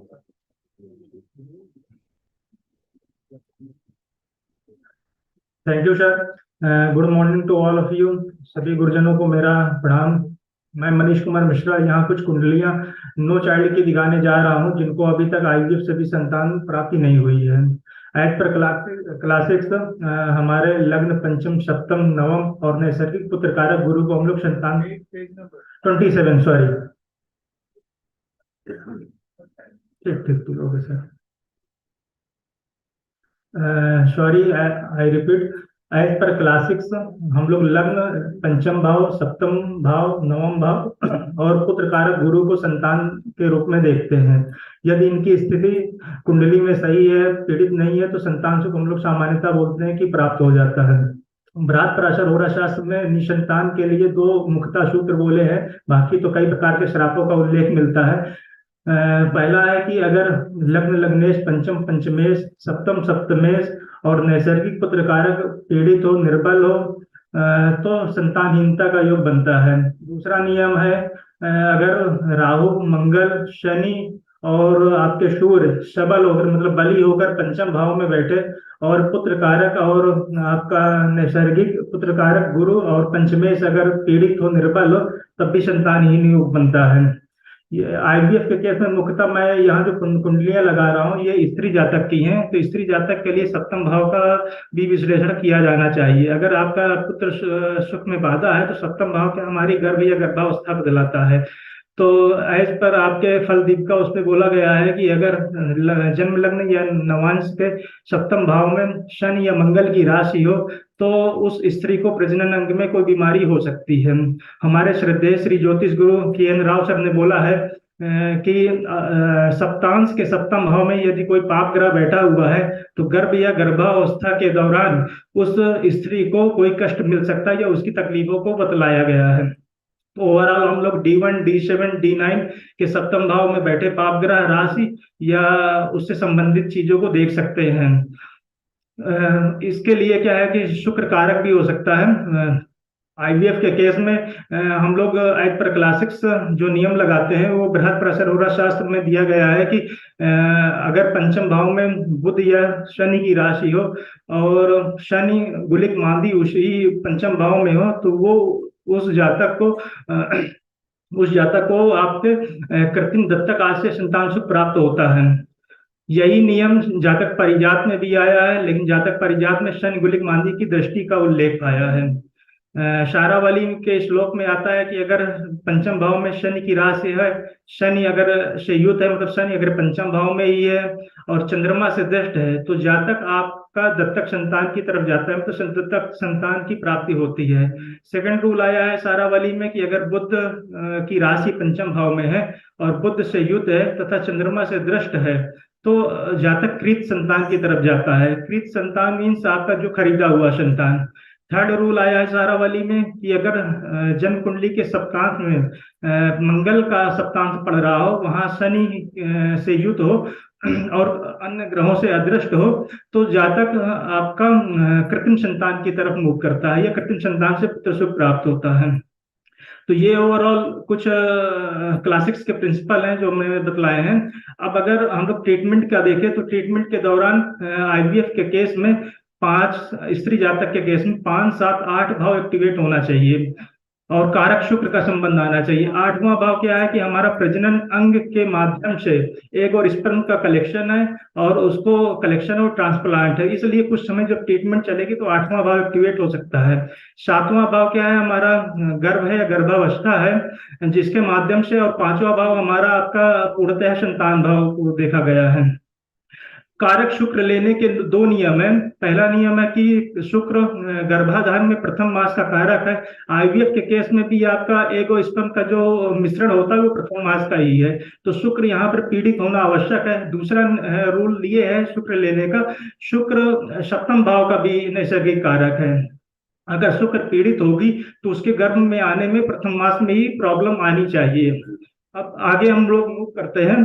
बृहद पराशर होरा शास्त्र में कई प्रकार के श्राप का उल्लेख मिलता है जिनको मैं कुंडली के साथ आगे ही बतलाएंगे। और मेन यहाँ पे जो 5 कुंडलियां हैं, 5 कुंडलियों में अभी तक फीमेल चार्ट है, इसको पुत्र या पुत्री जो भी है संतान सुख प्राप्त नहीं हुआ है। और इस 5 कुंडलियों में पंचम या पंचम भाव में बुध शनि गुलिक मांदी का इफेक्ट आया है, तो ये मेन चीज दिखानी है।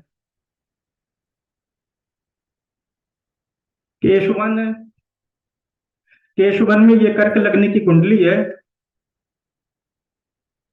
इनकी मैरिज एक्चुअली 2009 में हुई थी। उसके बाद इन्होंने 7 बार IVF ट्रीटमेंट लिया लेकिन एक बार भी इनको गर्भ नहीं आया है। इवन कई केसों में देखा जाता है गर्भ आता है, 1-2 महीने रुकता है, निकल जाता है, लेकिन इनको गर्भ ही नहीं आया, मतलब इनका गर्भ ही पूरा सूखा हुआ है। तो इसमें जो बृहद पराशर होरा शास्त्र के कुछ श्राप हैं, श्राप को मैं पहले बतलाना चाहूंगा।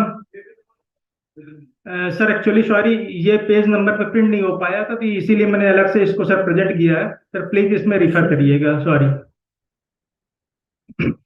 BPGS के श्राप चैप्टर 84 में 14वां श्लोक आता है कि पंचम भाव में यदि मेष या वृश्चिक राशि हो और 5th लॉर्ड मंगल राहु या बुध से युत हो तो वहां सर्प श्राप लगता है। तो ये सर्प श्राप की कैटेगरी है। यहाँ पर पंचमेश आपका मंगल है, पंचम भाव में वृश्चिक राशि है जो दशम में राहु गुलिक मांदी के साथ है। सेकंड रूल आता है पंचमेश दशम भाव में हो या दशमेश पंचम में हो, लग्न और 5वां भाव पीड़ित है। यहाँ पर 5वें भाव में शनि है जिसकी डिग्री लग्न की डिग्री पर है, नोट करने वाली बात है। और आपका पंचम भाव में मंगल की दृष्टि है और लग्न में मंगल की दृष्टि, मतलब लग्न और पंचम भाव दोनों पीड़ित है। ये पितृ श्राप की कैटेगरी में आता है। तीसरा फिर से है एक पर्टिकुलर नियम है, सूर्य अगर अष्टम में हो, शनि पंचम भाव में हो, पंचमेश और राहु युत हो, लग्न पीड़ित हो तो पित्त श्राप होता है। तो यहाँ पर इस कुंडली में सूर्य अष्टम में है, पंचम में शनि है और आपके पंचमेश दशम में राहु गुलिक मांदी के साथ है, तो ये भी पित्त श्राप में आता है। जातक परिजात में एक रूल आया है, जातक परिजात में बोला है कि लग्न या चंद्रमा से सप्तम में अगर बुध शुक्र हो और पांचवें में गुरु हो, 4-8 भाव पीड़ित हो, तब भी वो जातक कुल का नाश करने वाला होता है। तो यहाँ पर चंद्रमा तीसरे भाव में है लग्नेश होकर, और सप्तम में शुक्र और बुध है, और चंद्रमून से पंचम पे गुरु है, गुरु जो कि नीच का है। 4-8 भाव का थोड़ा सा कम इफेक्ट आता है, लेकिन यहाँ जातक की कुल वृद्धि एक तरीके से हम कह सकते हैं कि ये आंशिक रूल लग रहा है। अब अगर हम लोग जन्म कुंडली की बात कर लें, यहाँ पर पहले ही बतला दिया गया है कि लग्न पर मंगल की दृष्टि है और लग्न की डिग्री शनि की डिग्री पर है, और पंचम भाव में वक्री शनि है और मंगल की दृष्टि है। पंचमेश दशम में राहु गुलिक मांदी के साथ है। सेकंड भाव हम लोग कुटुंब के लिए देखते हैं, तो यहाँ पर कुटुंब भाव भी कहीं ना कहीं पीड़ित हो रहा है, तो सेकंड लॉर्ड आपका अष्टम भाव में है और डिग्री उसकी राहु के क्लोज में है। सूर्य की डिग्री आपकी 24 डिग्री है और राहु की डिग्री 26 डिग्री है, और सेकंड भाव में आपकी शनि की भी दृष्टि है, तो कुटुंब में भी रुकावट आ रही है। पुत्र कारक आपका छठे भाव से नीच के होकर सप्तम में है, जिसपे रेट्रो शनि की दृष्टि है। अब हम लोग यहाँ पर सप्तम भाव का अगर बात करें, क्षेत्र स्फुट, इसमें अगर गौर करें, क्षेत्र स्फुट की डिग्री टोटली राहु की डिग्री पर गई है, 26 डिग्री 21 मन पुष्य नक्षत्र। विषम राशि में भी है, राहु डिग्री के केतु के डिग्री के पास भी है, और इस में 7th लॉर्ड आपका शनि है, शुक्र पाप कर्तरी में है, उच्च की डिग्री पे जरूर है लेकिन उच्च की डिग्री को क्रॉस कर चुका है और मंगल की डिग्री की तरफ जा रहा है, तो मतलब शुक्र में भी पीड़ा है कहीं ना कहीं। अब सर क्या कई केस है, तो मैं सर इसमें D7 D9 की तरफ नहीं मूव करूंगा सर, D1 पे ही सर आगे फर्दर मूव करेंगे। सर मेन चीज इसमें दिखलाना था कि इसमें पंचमेश सर मंगल है, जिस पर सर शनि गुलिक मांदी, शनि पंचम में है और पंचमेश शनि गुलिक मांदी के साथ इफेक्ट है, मतलब शनि गुलिक मांदी का प्रभाव पंचम भाव या पंचमेश पे है। आगे सर केस 2 पे चलते हैं।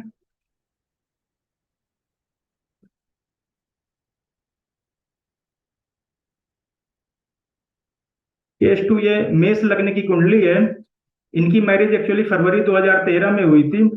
इन्होंने 2 बार IVF ट्रीटमेंट लिया है, लेकिन एक बार भी इनको गर्भ आया ही नहीं है, ठीक है।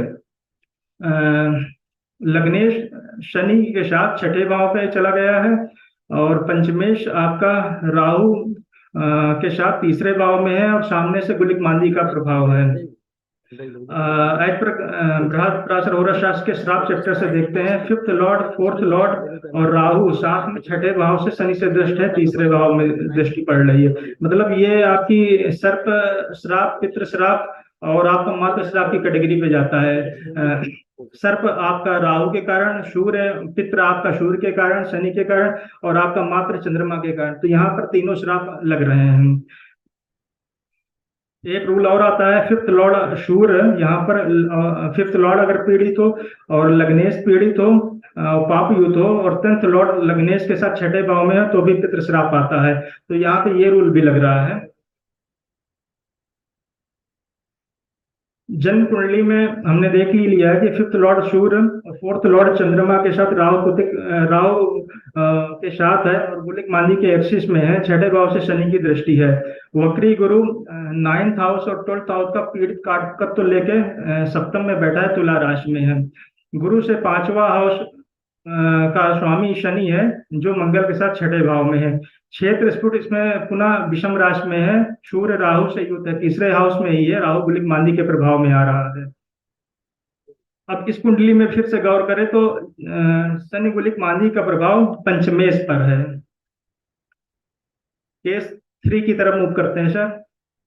और भी चीजें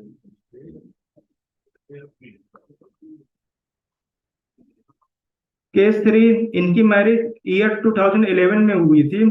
ये कुंभ लग्न की कुंडली है, लग्नेश आपका एकादश भाव में गया है, लग्न की डिग्री सूर्य शनि की डिग्री पे है, मतलब शनि की डिग्री लग्न पे है और गुरु की डिग्री पर है, तो ये तो दिख भी रहा है। इसमें इन्होंने 4 बार IVF ट्रीटमेंट लिया है, इनको एक बार भी प्रेगनेंसी नहीं आई है, चारों बार फेल हुई है। अब BPHS का जो श्राप चैप्टर से देखते हैं क्या नियम लग रहे हैं। फिफ्थ लॉर्ड आपका बुध अगर मंगल के नवांश में हो, मंगल से युत हो, मतलब बुध में अगर मंगल का इफेक्ट हो और लग्न में राहु कुलिक हो, तो वहां पे सर्प श्राप आता है। यहाँ पे क्या है, बुध फिफ्थ लॉर्ड होकर मंगल की राशि में है, वृश्चिक राशि में है, और नवांश में भी वृश्चिक में गया हुआ है, 15 डिग्री का है क्योंकि बुध यहाँ पर नवांश में भी वृश्चिक में गया है। यहाँ पर लग्न में राहु कुलिक नहीं है, लेकिन लग्नेश राहु कुलिक के साथ है। फल दीपिका में कुछ नक्षत्र बतलाए गए हैं जो स्त्री जातक के लिए अच्छे नहीं माने जाते हैं। जैसे कन्या अगर चित्रा, आद्रा, शतभिषा, ज्येष्ठा, मूल, कृतिका और पुष्य नक्षत्र में होती है, वो कन्या आपकी बंध्या, विधवा, मृतश्रुता, मतलब हम ओवरऑल ये कह सकते हैं कि वो कन्या में कुछ ना कुछ पीड़ा हो सकती है। वो ये नक्षत्र स्त्री के लिए शुभ नहीं माने जाने चाहिए, किसी न किसी भाव से संबंधित उसमें पीड़ा आ सकती है। अब D1 में मूव करते हैं। इसके जन्म कुंडली में बुध फिफ्थ लॉर्ड होकर दशम भाव में है, सूर्य के साथ है, मंगल की राशि में है और पाप कर्तरी में है, और नवांश में भी वृश्चिक में है। वक्री गुरु आद्रा नक्षत्र में है, जो राहु का नक्षत्र हो गया, और फिफ्थ भाव में है, और शनि से दृष्ट है। शनि ट्वेल्थ लॉर्ड भी है और शुक्र भी सामने है। यहाँ पर लग्न लगने से पहले ही बता दिया था सर कि यहाँ लग्न लगने शनि गुरु की डिग्री काफी क्लोज है। यहाँ इनकी डिग्री के साथ साथ बुध की भी डिग्री थोड़ी सी क्लोज आ रही है। सिक्स लॉर्ड आपका चंद्रमा चित्रा नक्षत्र में होकर अष्टम भाव में है और शनि से दृष्ट है। गुरु से फिफ्थ भाव में मंगल है और फिफ्थ लॉर्ड आपका शुक्र शनि गुलिक मांदी के साथ है। चंद्रमा से फिफ्थ भाव में राहु है जिस पर मंगल की दृष्टि है। ये बतलाने का पर्पज ये है कि ये चीजें हम लग्न से भी देख सकते हैं, चंद्रमा से भी देख सकते हैं और नैसर्गिक कारक पुत्र गुरु से भी देख सकते हैं। चंद्रमा से फिफ्थ भाव में राहु मंगल से दृष्ट है और फिफ्थ लॉर्ड आपका शनि हुआ, शनि गुलिक मांदी के साथ है। क्षेत्र स्फुट इसमें फिर से विषम राशि में है और शनि से दृष्ट है, शनि गुलिक मांदी के एक्सिस पे चला गया है। पंचम भाव और गुरु से 4-8 भाव में पीड़ा है। चौथा भाव आपका अष्टम हुआ, 8वां भाव राहु मंगल का प्रभाव हुआ, 12वें भाव में आपका सूर्य का हुआ। सेवेंथ लॉर्ड अगर हम सप्तम भाव गर्भ की बात करें, सूर्य की राशि है और शुक्र जो कारक है सप्तम भाव और गर्भ का, तो वो आपका शनि गुलिक मांदी के साथ गया हुआ है। यहाँ पुनः इस कुंडली में, जन्म कुंडली में शनि गुलिक मांदी का प्रभाव पंचम भाव पे है और बुध पंचमेश बन रहा है। सर केस 4 की तरफ मूव करते हैं।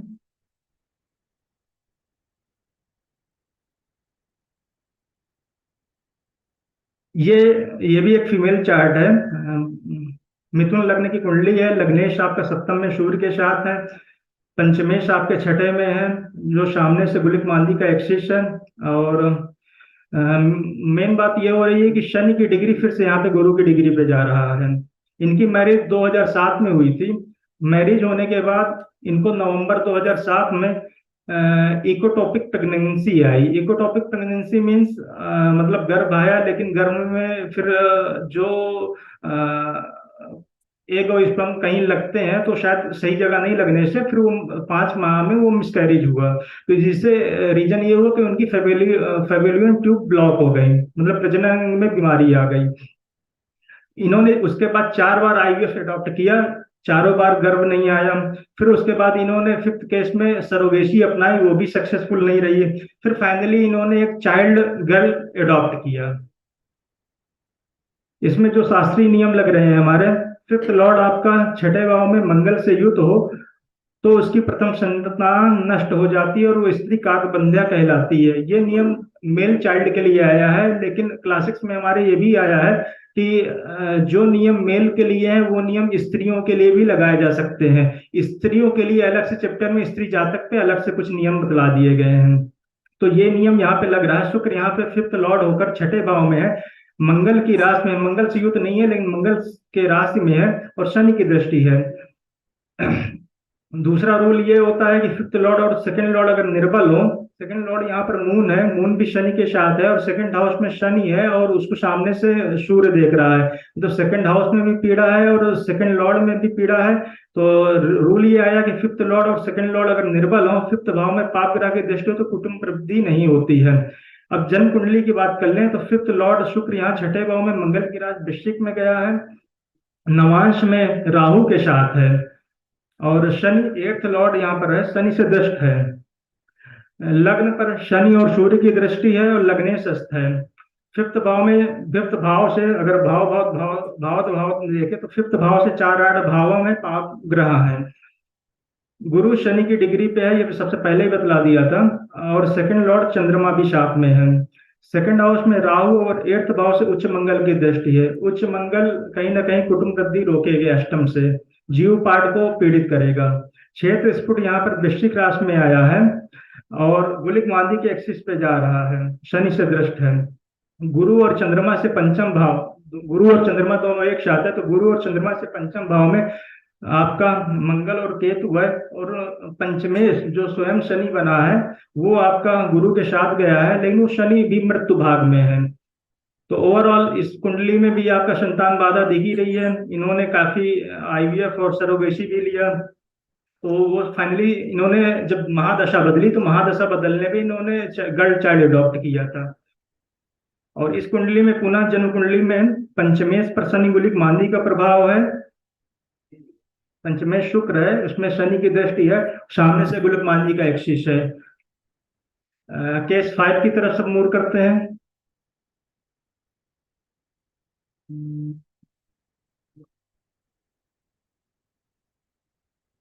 केस 5, इनकी मैरिज 2015 में हुई थी। लग्न में शनि गुलिक मांदी है और पंचम भाव में सूर्य बुध शुक्र है। शुक्र और बुध की डिग्री टोटली क्लोज है। बुध आपका अष्टमेश है, शुक्र सप्तमेश है। इनकी बाय नेचुरल फेबुलम ट्यूब ब्लॉक थी जो मेडिकल रिपोर्ट में आया था, और इन्होंने 1 टाइम आईवीएफ अडॉप्ट किया है। वो प्रेगनेंसी इनको आई भी थी, फिर दूसरे माह में नष्ट हो गया गर्भ, मतलब गर्भ गिर गया ड्यू टू हार्ट बीट, बच्चे का डेवलप नहीं हुआ। तो सेकंड मंथ के लिए हम लोग मंगल को भी देख सकते हैं क्योंकि उसका है, आप उस पर नहीं देखते हैं। क्लासिकल रूल क्या कहता है कि फिफ्थ लॉर्ड आपका, यहाँ पर देखिए, फिफ्थ लॉर्ड और राहु पंचम या किसी भी भाव में हो और पंचम भाव पर शनि चंद्र से दृष्ट हो तो सर्प श्राप लगता है यहाँ। और अगर पंचम भाव में मेष और वृश्चिक राशि हो तो यहाँ पे क्या है, एक्चुअली चंद्र कुंडली से ये रूल लग रहा है। चंद्रमा से पंचम भाव में वृश्चिक राशि है, वहां पर शनि गुलिक मांदी है और पंचमेश आपका राहु के साथ गया है।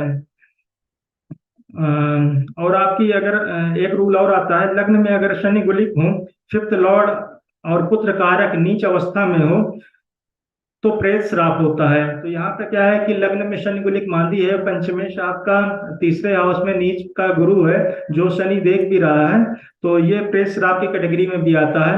और थर्ड फलदीपिका का ही जो नक्षत्र का रूल है, तो यहाँ पे जो चंद्रमा का नक्षत्र है वो पुष्य नक्षत्र है। अब इनकी बात करते हैं कि पंचम भाव में आपका अष्टमेश, द्वादशेश और आपका दशमेश है।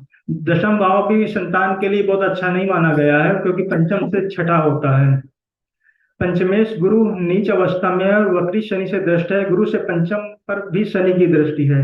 गुरु से पंचम आपका सप्तम भाव हुआ जहाँ क्षेत्र स्फुट भी है और उसमें भी शनि गुलिक मांदी का प्रभाव है। लग्नेश राहु के साथ छठे भाव में है और लग्न में शनि और गुलिक है। सप्तम भाव की राशि जो शुक्र की राशि है, लेकिन शुक्र क्या है कि बुध के सूर्य के साथ है और एक तरीके से शुक्र पूरा ग्रह युद्ध में बुध से हारा हुआ है। डिग्री टोटल क्लोज होने पे शुक्र कहीं ना कहीं असर अपना नहीं दिया है इसने। क्षेत्र फुट समराशि में जरूर है लेकिन शनि और मंगल की डिग्री पे है और सूर्य गुरु के नजदीक है। इस कुंडली में भी लग्न में ये बेसिकली इसमें चंद्र कुंडली से ये नियम लगा था। तो अगर हम लोग देखें कि चंद्र कुंडली में जन्म कुंडली में लग्न में शनि गुलिक मांदी है जो कि चंद्रमा से पंचम भाव है। बस सर यही खत्म करना चाहते हैं सर। Thank you sir.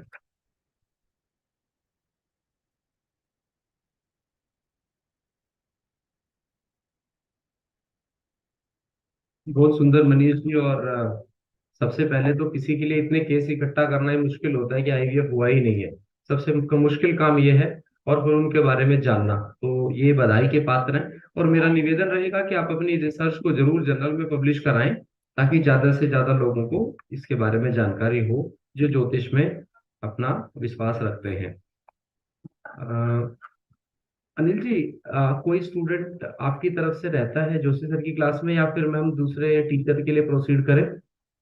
ठीक है जी, बहुत बहुत धन्यवाद। और ये रिसर्च जो है वो श्री के जोशी जी के अंतर्गत जो हमें पता चली है, काफी हमारे लिए लाभदायक साबित होगी। मैं निवेदन करूंगा मनोज पाठक जी सर, जो हमारे हैं बहुत ही सीनियर टीचर हैं, उनके अंतर्गत एक विशेष कंडीशनल दशा पर रिसर्च हुआ है। लेकिन वो दशा कंडीशनल है तो उसके बारे में थोड़ा पहले इंट्रोडक्शन चाहिए। तो मैं निखिल जी से निवेदन करूंगा, उसके बाद जो होरोस्कोपिक रिसर्च है वो हम प्रेजेंट करेंगे। उससे पहले निखिल जी उसके बारे में बताएंगे कि वो दशा जो षोडशोत्तरी दशा है वो कंडीशनल कैसे है और कैसे लगती है। उसके बाद 1 बजे हम लोग लंच के लिए प्रोसीड करेंगे, 2:30 तक। तो जैसा सीटिंग अरेंजमेंट हमें मिला है उसके अनुसार आप व्यवस्था को खुद भी संभाल सकते हैं। अगर किसी को सीट नहीं मिलती है, चेयर नहीं मिलती है, तो थोड़ा वेट करेंगे। हमारे पास पूरा 1 सवा घंटा रहेगा, हम उसके बाद यहाँ अपना आगे कार्रवाई शुरू करेंगे। निखिल जी, आप सभी लोगों से निवेदन है कि पहले हमारे जो रिस्पेक्टिव टीचर्स हैं उनके लिए लंच व्यवस्था है, तो पहले उनके लिए सीटिंग अरेंजमेंट दे दें, उसके बाद हम लोग अपने लिए प्रोसीड रखेंगे। बहुत बहुत धन्यवाद।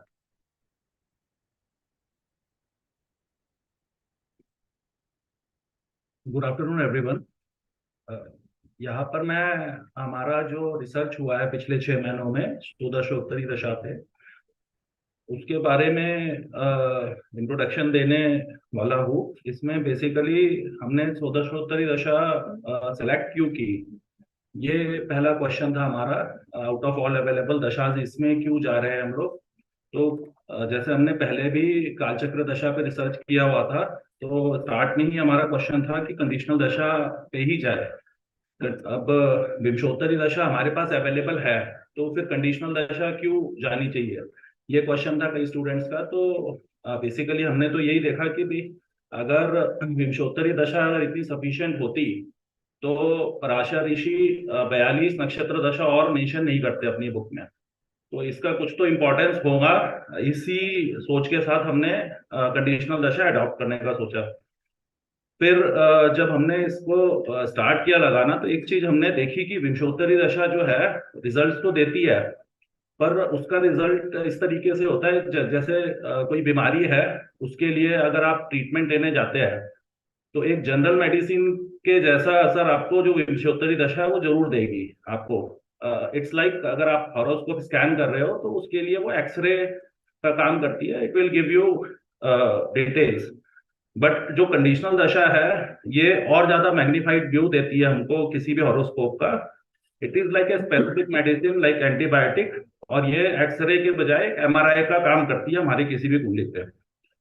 तो ये कंडीशनल दशा है, तो ऑब्वियसली इसमें कोई कंडीशंस भी होंगी जो एप्लीकेबिलिटी की है।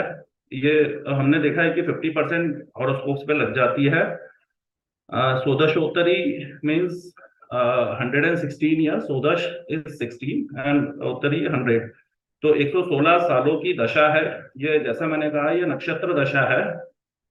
इसके लिए स्पेशल कंडीशन है जो भरत पराशर होरा शास्त्र के चैप्टर 48 में 24 श्लोक से ये स्टार्ट होती है, जिसमें ये कहा गया चंद्र होरा गते कृष्णे सूर्य होरा गते सिते लग्ने निर्णाम फल ज्ञप्तिये विचिंत्या षोडशोत्तरी। मीन्स लग्न अगर हमारा चंद्र का होरा में अगर लग्न है और कृष्ण पक्ष का बर्थ हो, और अदरवाइज सूर्य के होरा का लग्न है और अगर शुक्ल पक्ष का बर्थ हो, तो ये दशा एप्लीकेबल होती है। इसकी दशा का ऑर्डर विंशोत्तरी से थोड़ा डिफरेंट होता है। इसमें जैसे हमारे वीक के 7 दिन होते हैं, तो 7 दिन के स्वामी का एक सीक्वेंस हम अगर ले मान लीजिए, उसके बाद राहु और केतु को लाइन से लगाते हैं, तो ऑल्टरनेट हम डेज अगर पकड़े, मान लीजिए संडे जैसे सन, फिर then Mars, Jupiter, then Saturn, then Ketu, Rahu jump हो गया, देन फिर मून, मर्क्यूरी एंड वीनस। इस दशा में राहु को काउंट नहीं किया जाता है, 8 प्लैनेट्स की ही दशा होती है ये। और जैसे सन की दशा पहली हम जो मान रहे हैं उसमें 11 सालों की वो दशा होती है। उसके बाद मार्स 12 साल की, जुपिटर 13 साल की, सैटर्न 14 साल की, केतु 15 साल की, चंद्र की 16 साल की, मर्क्यूरी की 17 एंड देन वीनस 18 ईयर्स की दशा। टोटल 116 ईयर्स की ये दशा होती है। अब नक्षत्र दशा का कैलकुलेशन जो होता है वो विषुवत्तरी के जैसे ही होता है, दशा बैलेंस एंड ऑल कैलकुलेशन। इसमें स्टार्टिंग नक्षत्र पुष्य नक्षत्र माना जाता है, जो 8वां नक्षत्र होता है। पुष्य से जो भी हमारा बर्थ नक्षत्र जितना भी आगे चले जाता है, जैसे मान लीजिए कि अगर किसी का अश्लेषा नक्षत्र में बर्थ हुआ है तो पुष्य से सेकंड नक्षत्र वो काउंट होता है।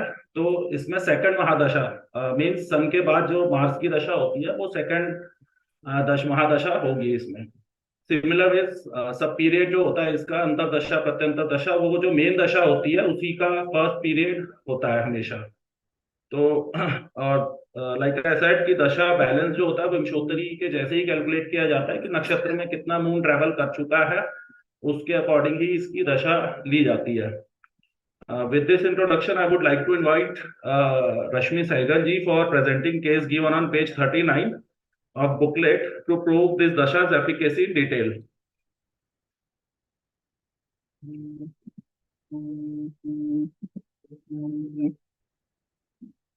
बहुत बहुत धन्यवाद। और हम लोग अब 2:30 में मिलेंगे, तो प्लीज गो फॉर लंच। और नहीं, 2 बजे कहा था उसको आने के लिए। हाँ।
दशाएं कैसे और किस ऑर्डर में होती हैं, पहले ऑर्डर जान लेते हैं। ऑर्डर जानने का सबसे सरल तरीका है कि आप अपना सप्ताह के दिन एक बार मन में ध्यान रखिए। सबसे पहले संडे रविवार, तो वहीं से शुरू करते हैं। सन की दशा पुष्य नक्षत्र से शुरू होती है।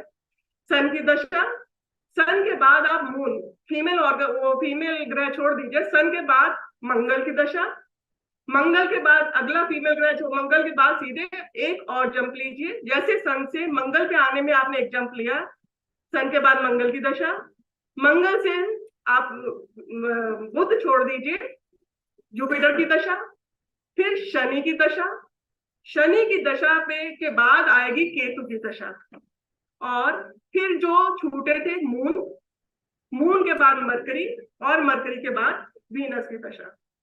और इनका टाइम स्पैन सिंपल गणित है। सन से शुरू हुए, सन 11 वर्ष की, उसके आगे मंगल आया 12 वर्ष की, मंगल के बाद जुपिटर आया 13 वर्ष की, सैटर्न 14 वर्ष की, उसके बाद केतु 15 वर्ष, मून 16 वर्ष, उसके बाद आया मरकरी 17 वर्ष, और वीनस आखिरी 18 वर्ष।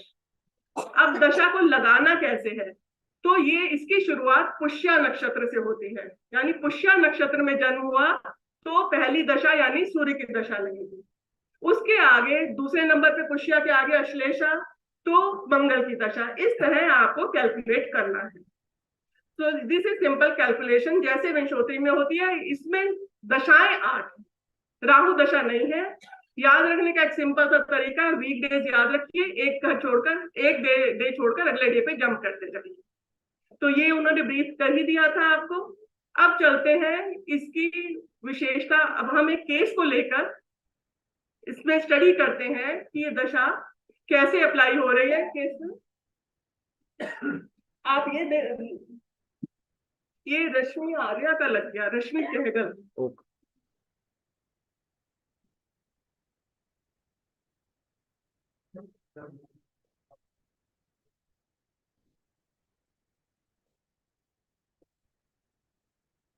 ये पेज है, पेज 39 पे आते हैं।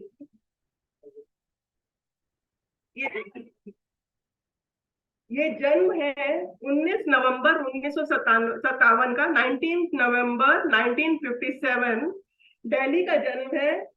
शाम को 8:50 या 2050 आवर्स आप लिख सकते हैं। अब हम देख लेते हैं कि क्या इसमें षोडशोत्तरी दशा लगती है। तो देखिए, पहले तो हमें देखना पड़ेगा पक्ष कौन सा है। पक्ष भी 2 ही होते हैं, या शुक्ल या कृष्ण पक्ष। यहाँ पे आप देख सकते हैं कि मून 5वें भाव में है और सूर्य 6ठे भाव में, यानी मून सन की तरफ बढ़ रहा है, यानी ये कृष्ण पक्ष का जन्म है। कृष्ण पक्ष का जन्म है, तो क्या इसका होरा चंद्रमा का है? तो ये लग्न आप अपने पेपर्स में भी देख सकते हैं, 23 डिग्री 52 मिनट का है, यानी 15 डिग्री से ऊपर हो चुका। और जेमिनी ऑड नंबर की राशि है। ऑड नंबर की राशि में पहला 15 डिग्री सूर्य का होता है और अगला 15 डिग्री मून का होता है। तो इसका मतलब ये चंद्रमा के होरा में है और कृष्ण पक्ष का जन्म है। तो इसका मतलब है कि इस केस में षोडशोत्तरी दशा लगती है। अब हम इसको कंपैरेटिव वे में देखते हैं, विंशोत्तरी वर्सेस षोडशोत्तरी। सबसे पहले हम देखते हैं, इसमें आपने देखा होगा 2 इवेंट्स का जिक्र किया गया है। इनका एक गवर्नमेंट जॉब लगता है और कुछ 2-3 साल बाद जॉब उनकी चेंज करते हैं वो। तो देखते हैं इसमें विंशोत्तरी कैसे एक्सप्लेन करती है इस चीज को और षोडशोत्तरी कैसे एक्सप्लेन करती है। विंशोत्तरी आप देख सकते हैं, इनकी विंशोत्तरी दशा थी गवर्नमेंट जॉब की, जुपिटर में सैटर्न। आप देखिए जुपिटर जो है 10th लॉर्ड है और 10th हाउस को सीधे सीधे देख रहे हैं। तो महादशा तो 10th लॉर्ड की थी, और सैटर्न जो 6th हाउस सर्विस के स्थान पे बैठे हैं वो 9th लॉर्ड भी है। और सन, इनकी क्योंकि गवर्नमेंट जॉब थी, सन की वहां आना वो इस बात को स्पष्ट कर रहा है ये गवर्नमेंट जॉब का समय था। इनकी लगती है गवर्नमेंट जॉब इस फेज में। अब इसको अगर हम षोडशोत्तरी से एक्सप्लेन करें तो षोडशोत्री में थी सन में जुपिटर, सूर्य का अभी आपने देखा थर्ड लॉर्ड है, और सर्विस के घर में है नाइन्थ लॉर्ड सैटर्न के सामने, और अंतरदशा इनकी जुपिटर है। जुपिटर का भी हमने एक्सप्लेन किया।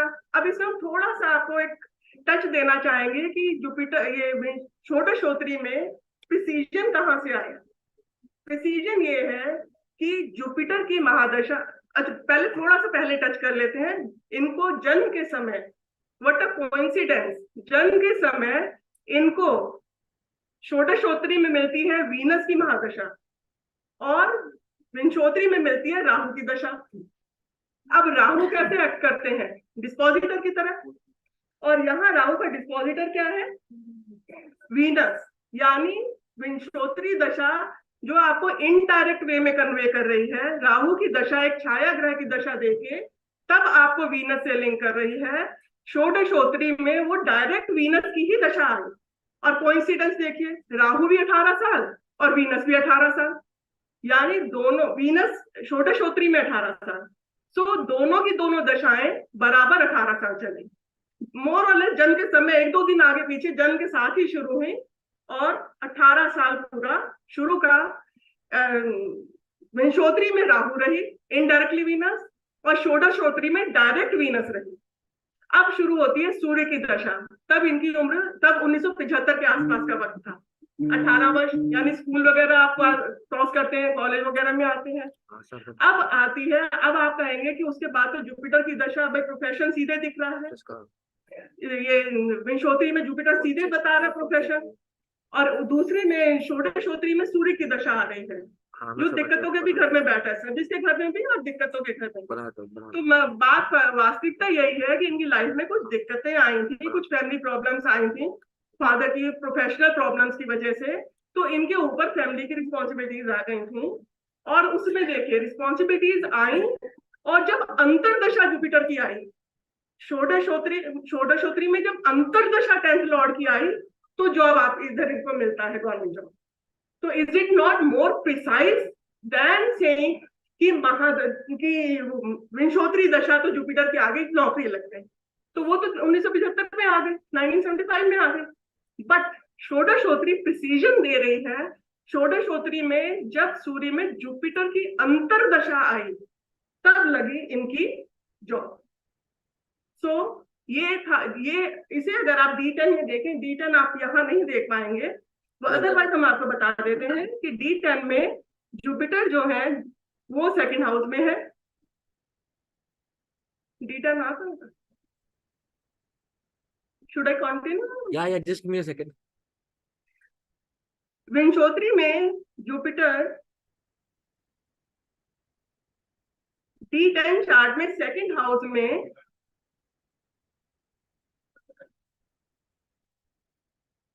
सेकंड लॉर्ड और 11th लॉर्ड के साथ है। अब ऐसे आपको एक्सप्लेन कर देते हैं।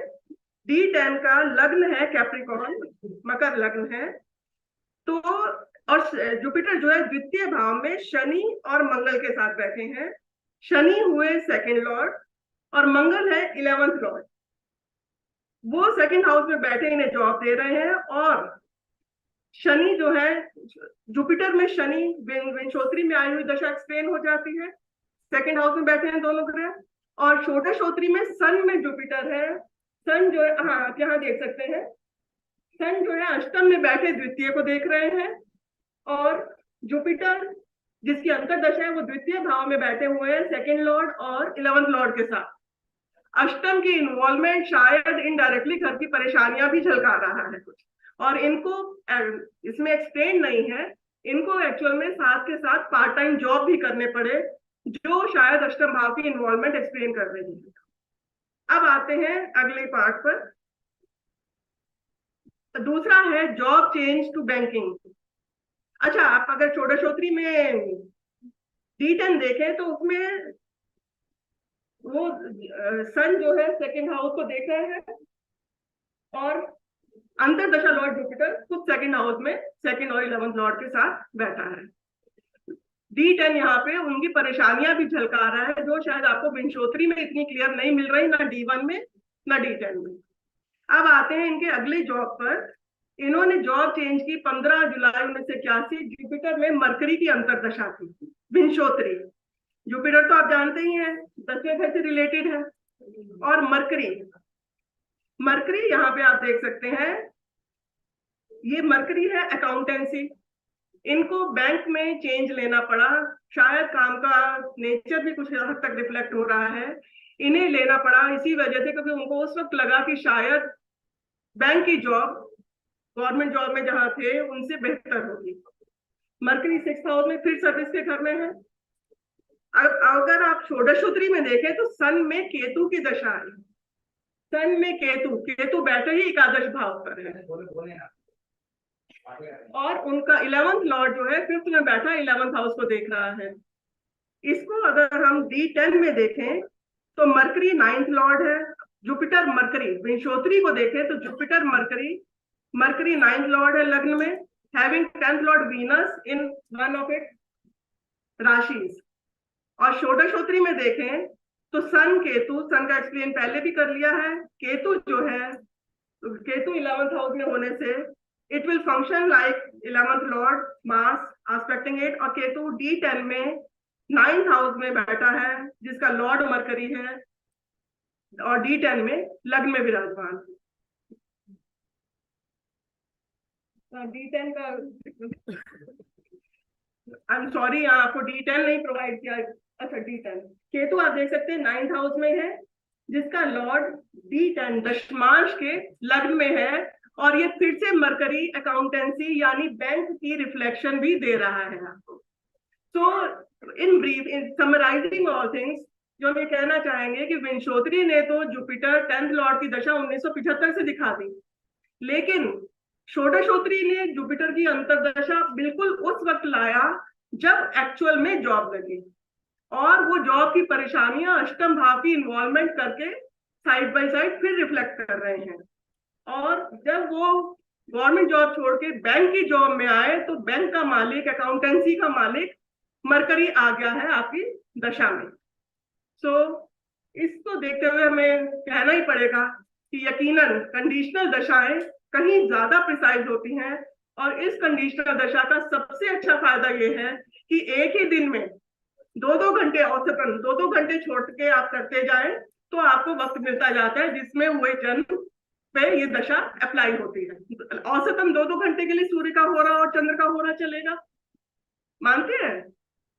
एक राशि में 1 घंटा सूर्य का हो रहा, 1 मून का हो रहा। आप एक राशि से 2 पे आएंगे तो पहला हो रहा मून का होगा, यानी मून का फर्स्ट राशि का आखिरी हो रहा और सेकंड राशि का पहला हो रहा।